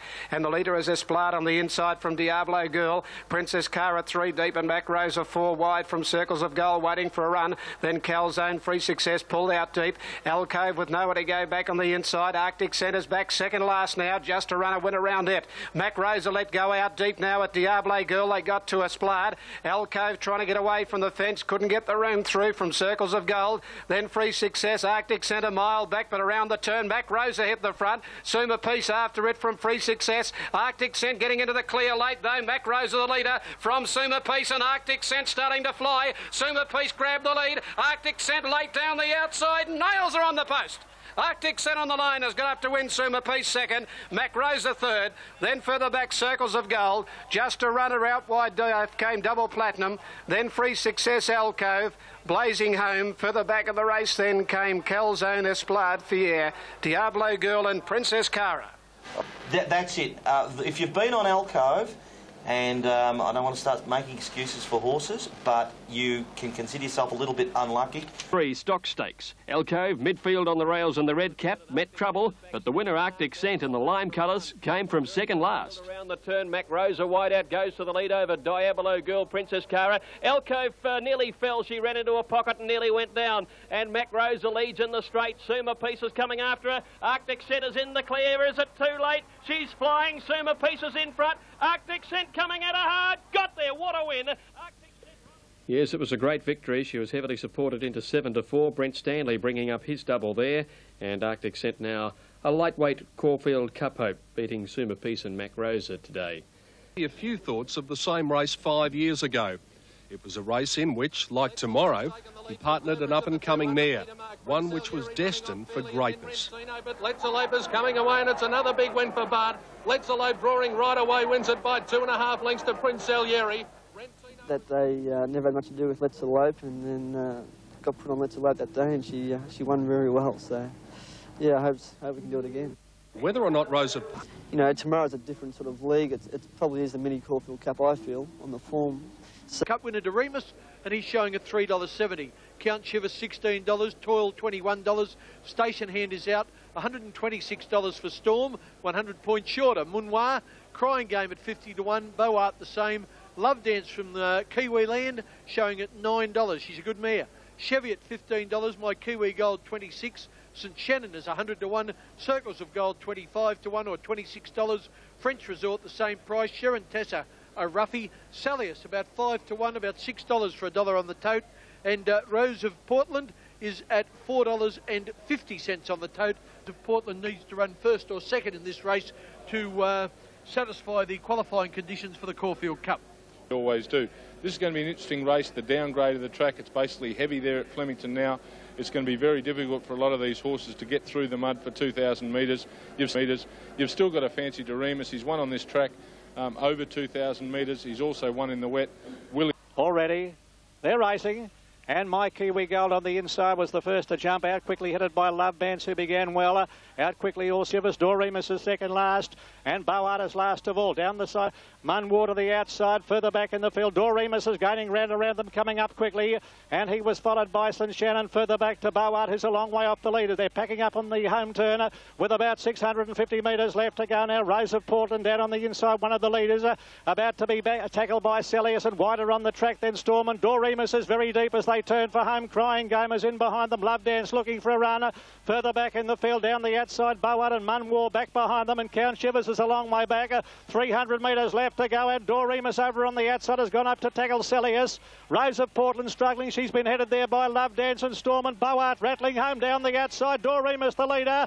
Boart over on the outside is coming after Doremus, who's in front. Inside the final 200 metres, Doremus is holding Boart. Cheviot from a long way back. Love Dance, and back behind them Storm, but it's Doremus. Doremus is going to score a big win in the Turnbull. Won by a length and a half. Boart second, third Cheviot, followed by Love Dance and Selius. And further back in the field behind them came Storm, and they were followed by Circles of Gold, My Kiwi Gold.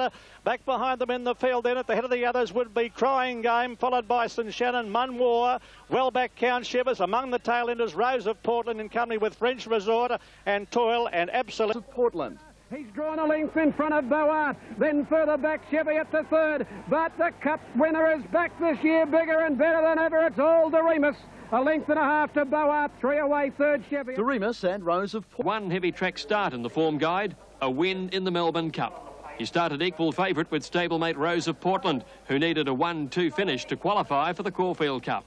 Rose of Portland back on the inside. She's struggling at the moment. It's Selius and Doremus with Boart coming at them on the outside. Doremus in front with about 250 metres to go. Boart chasing hard on the outside, but Doremus is a length and a half clear from Boart, and then Cheviot into third. But it's the Caulfield Melbourne Cup winner, Doremus. He's dashed 2 lengths in front, and Doremus wins the Turnbull. Doremus a length and a half to Boart. A magnificent win, ploughing through the wet in style. The next question, will Doremus tackle the Japan Cup or stay for a crack at immortality and go for 2 Caulfield and 2 Melbourne Cups?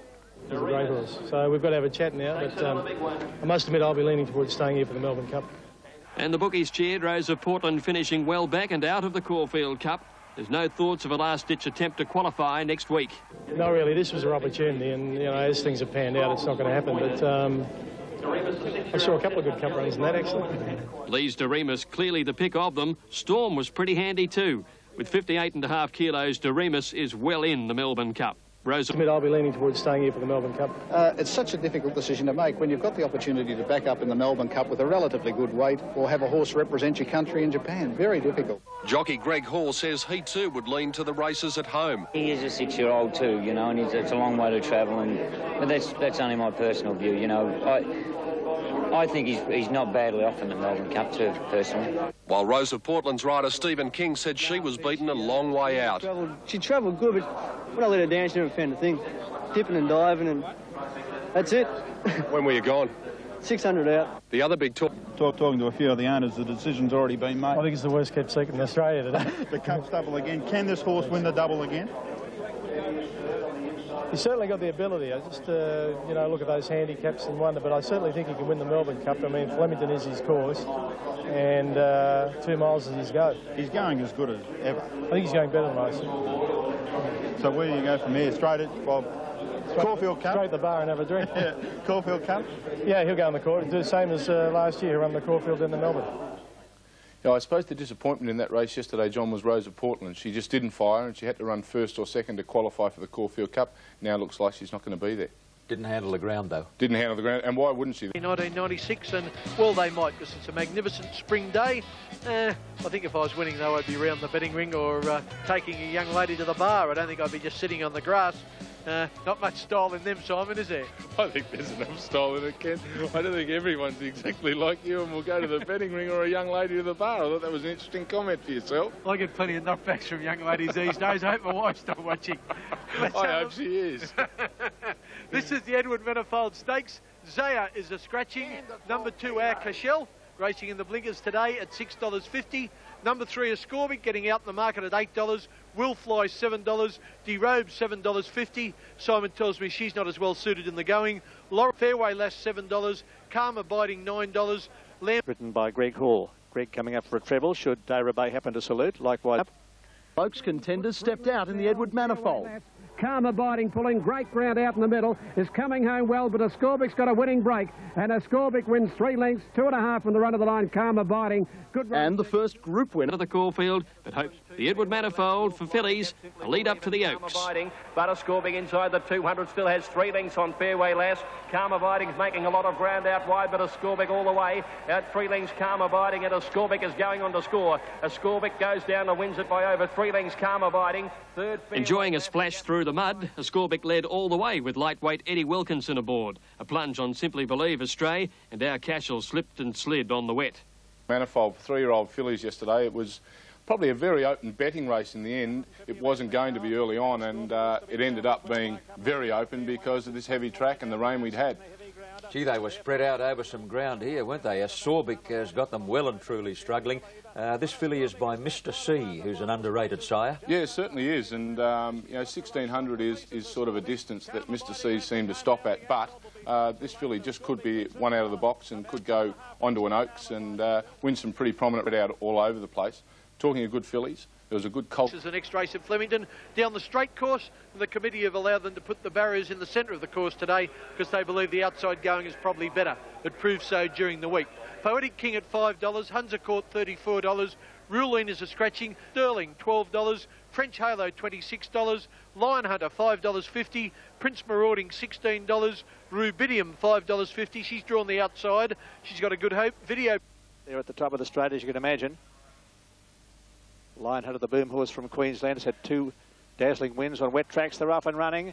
And Rubidium jumped out very quickly towards the race towards the course proper. About 700 metres left to go. Lion Hunter down the grandstand side is about 1.5 lengths in advance of Just Sterling, followed by Another Excuse, and back behind them is Suntane and Rubidium. Poetic King is nearly last as they race onto the course proper. 500 metres left to go, and over on the outside it's Lion Hunter clear by about 1 length in advance of Rubidium, starting to close the gap, being followed further back then by Another Excuse.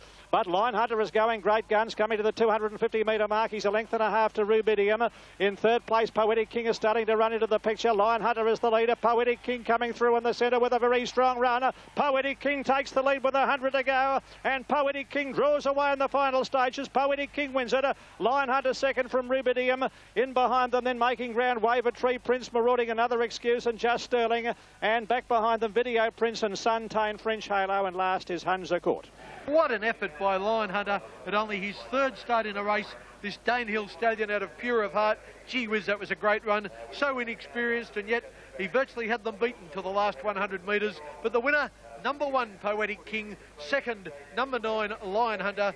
Lion Hunter gave them plenty to chase. On fairly well. Lion Hunter tackled by Rubidium with 200 metres to go. It's still Lion Hunter in front. Poetic King is coming through in the middle. Poetic King pounces on the front. Poetic King from Lion Hunter and Rubidium. And Poetic King starts to pull away. Poetic King wins it. Lion Hunter second. Rubidium is third. And it was a class ride by Simon Marshall that got Poetic King home for the favourite punters at 7-2. The second horse proved he is very good and should win one this spring.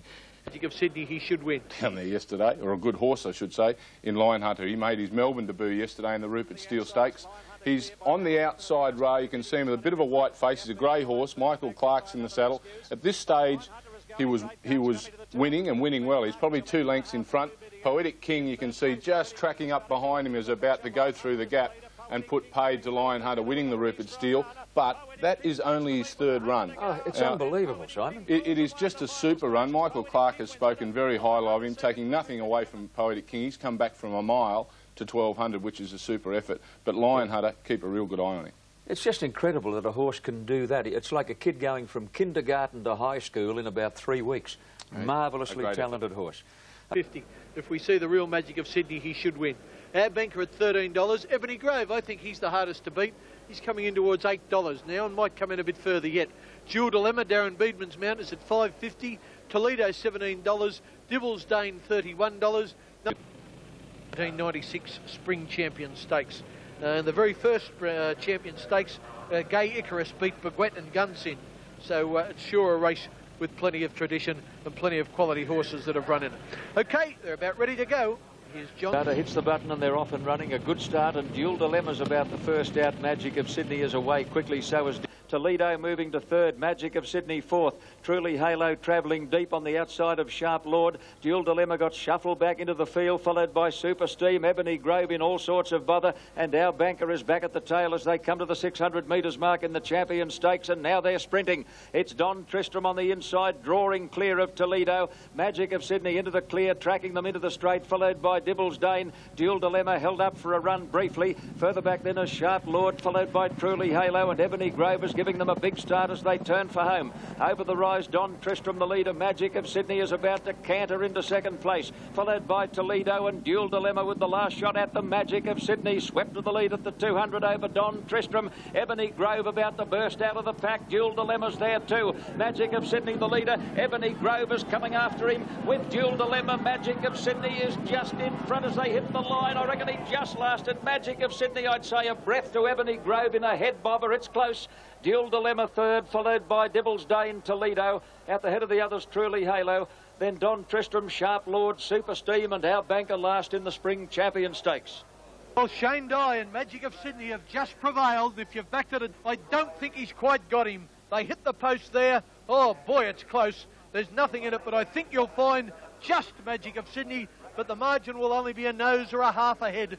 He didn't have his own. It was a very mixed-up run race, wasn't it? Often these sort of races are but I thought that the horse has shown his superiority over his rivals. That superiority, I mean... Yes, but John, this horse will go ahead remarkably after this run. I think this run will see Magic of Sydney go ahead more than any other horse in the race. He's the horse to really be watching when down in Melbourne for the spring. Going from Colts to Philly, To one, number 3, Saintly, as I told you, $1.10 for $1 investment. Gee whiz, that's a bit short, isn't it? Donar at $21. Electronic is showing at $13. Number 6, The Penny at $61. Number 7, Ken Bell is showing at $15. And number 8, Adventurous, the 3-year-old, at $12. Okay, Raven Plate. The tote's got a little bit more generous with Saintly. He's out to $1.30, which isn't all that flash as it means if you... Now, Praise Indeed goes up on the even plate, and they're away in the Group 3. And the Penny bobbed in front in the orange colours, away smartly, Saintly with Beedman as they go over the mile crossing. Adventurous under his postage stamp weight had cleared out to lead by 5 lengths or more to Electronic. In third place, Saintly. A length and a half to 1400. This horse is over racing Adventurous. He's bolted away in front. Opens up a lead of 8 or 9 lengths on Electronic. Now Beedman on Saintly's getting a little anxious about this lightweight leader. He's moved Saintly into second place and is going to give chase. Followed bunch up at the 800 mark. Adventurous by 3 to Saintly. A length to Electronic and Ken Bell on the outside. Then the Penny, followed by Zaremba under pressure from Praise Indeed. Donar last, 8 lengths from the leaders. They come to the 600 metres mark.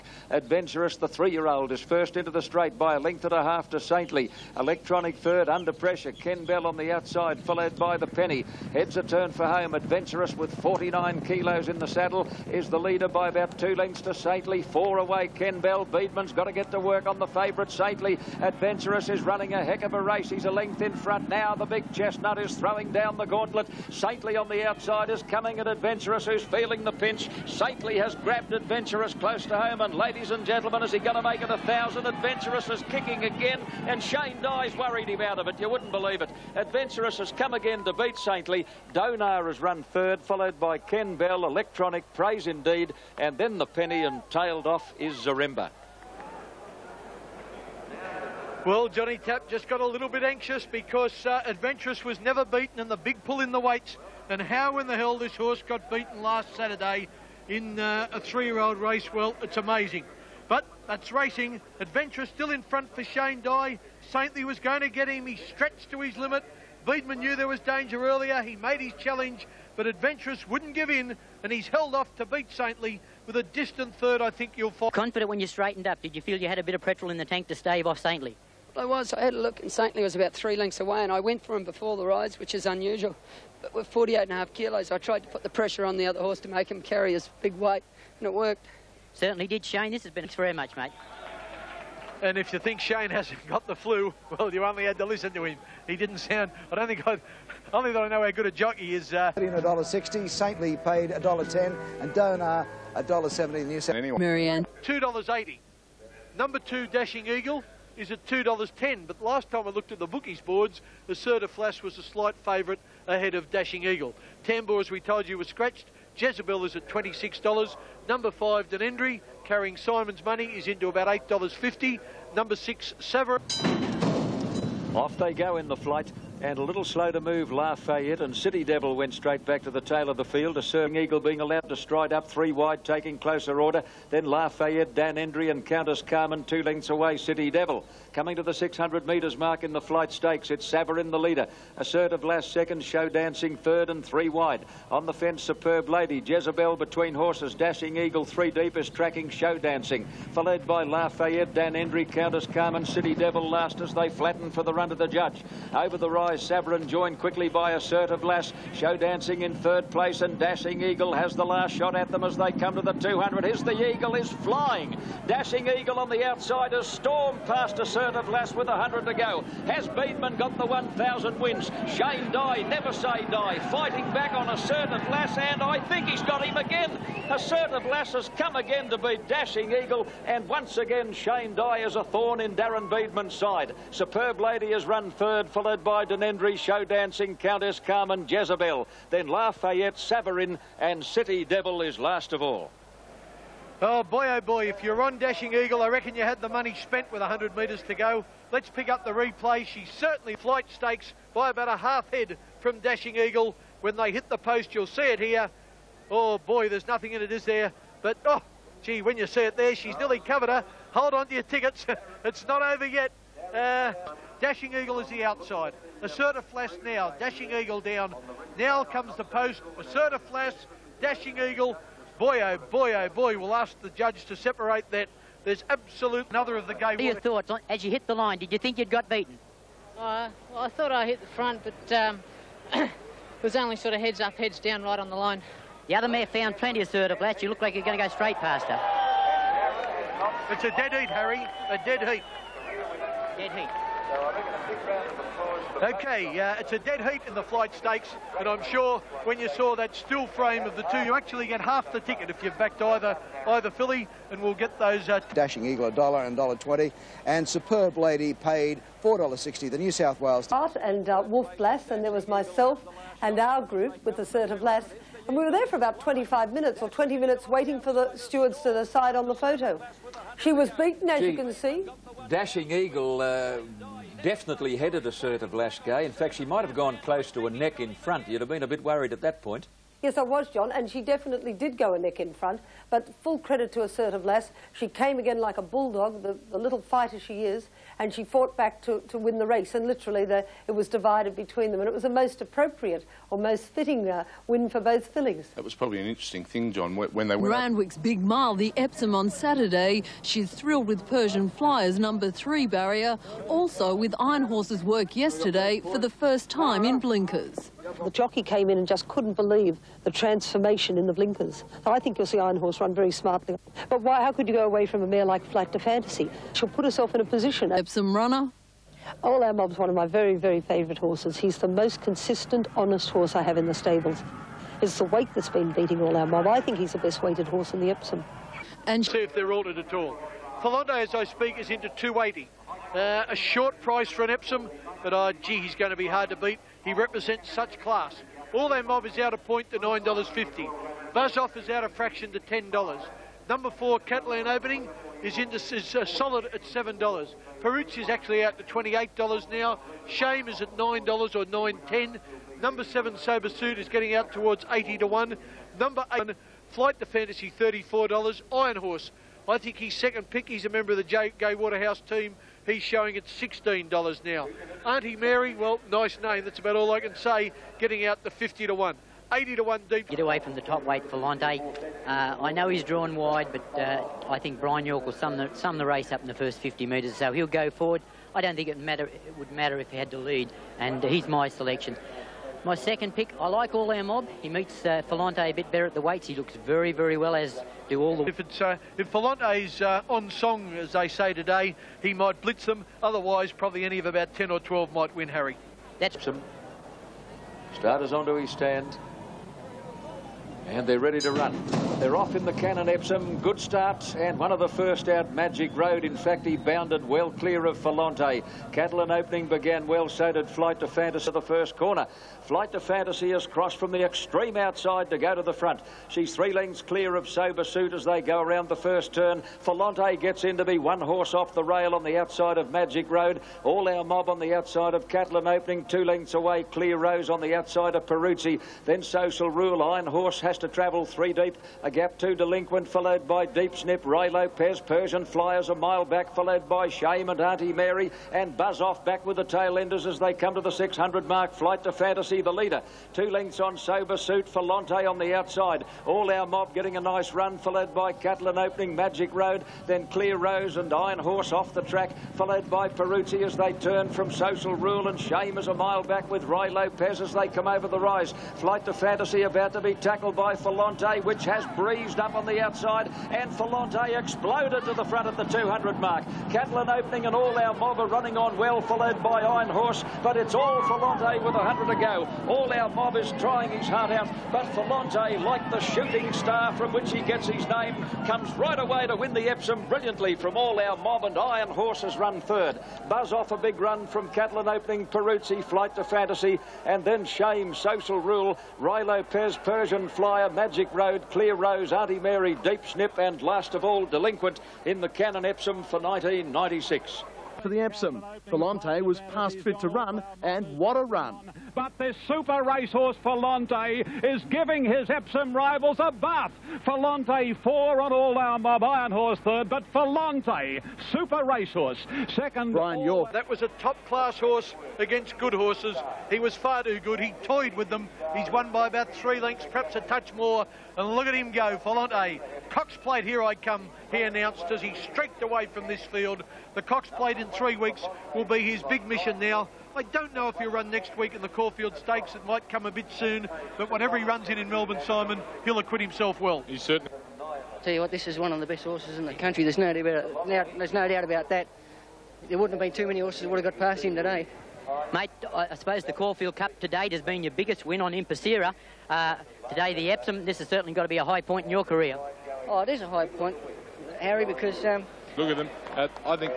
Yes, he is a shooting star, there's no doubt about that, and he set a new record in the Epsom, winning in 133.31, the 13-8 favourite, taking out the Epsom. Has long been a good things race, but I doubt that it's ever been won with more consummate ease than Philante won it yesterday. Well, it should have been, you know, after a race and the jockey comes back and explains to the owners and trainers what happened to the horse. I don't think there would have been a lot of long powwows going on in the mounting yard yesterday. That horse was simply outstanding. When it just blistered away at the 400, it was just travelling like it could still go another mile, and when York let it down, it was just awesome. He won't run again, Simon, for 3 weeks. His next assignment will be the WS Cox Plate, and won't they know he's there? They will know he's there, and it's going to be interesting. Gay saying with Magic of Sydney that horses, especially big horses, gross horses like Philante is, can get away from you in that 3 or 4 weeks. It'll be a big training effort from Jack Denham. We should have mentioned, of course, that he ran a new track record, 133.3 record, 133.31, breaking a 17-year-old record. Well, Brian, the enviable position of providing 50% of the Metropolitan field, 7 out of 14 runners. I'm going to put you right on the spot, the best of your 7. Well, the best is Nothing Like a Dane, because he's the class horse, as Philante was in the Epsom yesterday, and you saw what he did there. Two class horses in the Metropolitan tomorrow. One is Saintly, who raced yesterday, and one is Nothing Like a Dane. They're Group 1 performers. They're... The Bart Cummings trained Saintly, starting as favourite. Nothing Like a Dane. Run at set weights with penalties and allowances. Hula Flights is now getting between horses, then the Phantom Chance and Nothing Like a Dane pull to the extreme outside as they come over the rise. Fewer chosen, the leader from Western approaches. His Hula Flight getting between them, and Saintly on the outside has rounded them up very quickly. Saintly has raced clear with Hula Flight. They're fighting it out from Fewer chosen, and Nothing Like a Dane coming down the outside. Saintly and Hula Flight. Nothing Like a Dane is coming fast in the last little bit, but Hula Flight on the inside. This was the third AJ. Getting between them, and Saintly on the outside has rounded them up very quickly. Saintly has raced clear with Hula Flight. They're fighting it out from Fewer Chosen, and Nothing Like a Dane coming down the outside. Saintly and Hula Flight. Nothing Like a Dane is coming fast in the last little bit, but Hula Flight on the inside has just lasted to win the Metrop from Nothing Like a Dane and Saintly in the centre. Waterhouse adding to Saturday's Epsom win. This her second straight Metropolitan. And there's big plans for Hula Flight. She's certainly a Caulfield Cup chance now. She's got no weight on her back and she's just got a great finish on her. The trip certainly won't worry her, and she's just getting better with racing. Well, she's just a very improved mare. Greatly improved mare. But it was Nothing Like a Dane storming second place that had Waterhouse in raptures. She says he won't be beaten for the Melbourne Cup. I was delighted with the second horse's run. Nothing Like a Dane was the most outstanding trial. He carried top weight in the event and he just motored home. Another stride, 2700, he's won the race. Take nothing away from the winner, but Nothing Like a Dane was a great run too. The Carnival has been given some spice. European staying sensation Oscar Schindler is now likely to contest next month's $2 million Melbourne Cup. Oscar Schindler's hopes of running in this year's Melbourne Cup hinged on how he performed in France's l'Arc de Triomphe Classic last night. Pilsudski being challenged for the minor places, but he just holds it maybe from Oscar Schindler. It was an impressive effort, one that compelled his connections to put him straight into quarantine after the race and start packing for a trip to Melbourne. Any horse that's capable of running a place in the Prix de l'Arc de Triomphe, which is regarded as probably the most prestigious race in the world, he's run third in it. Any horse capable of doing that would have to be hard to beat in a Melbourne Cup. Last year's time it was business as usual for Griffiths today in the first of the major country cups of the spring here at Cranbourne. In a wide open affair, Canberra Cup winner Dancing Sun, the Mark Bairstow trained True Identity and imported galloper Itzy Ram were amongst the top chances, and it developed into a two-horse war over the final 600 metres. As they straighten up, they both left the fence. Dancing Sun, Hereditas, well clear of Kiwi Golfer. Clicko was in behind them, Regal half, and they're followed by True Identity. Hereditas has hit the front. Hereditas, the leader. Dancing Sun fighting back on the inside. Hereditas just in front. Dancing Sun coming again on the inside. Hereditas, Dancing Sun as they come to the line. Hereditas by a long head to Dancing Sun. 6-year-old Hereditas was having only his 17th start and ran a new track record. He actually bowed a tendon about a year ago, and that sort of put us off the scene for a while. But he's hit form now. The last-minute pickup.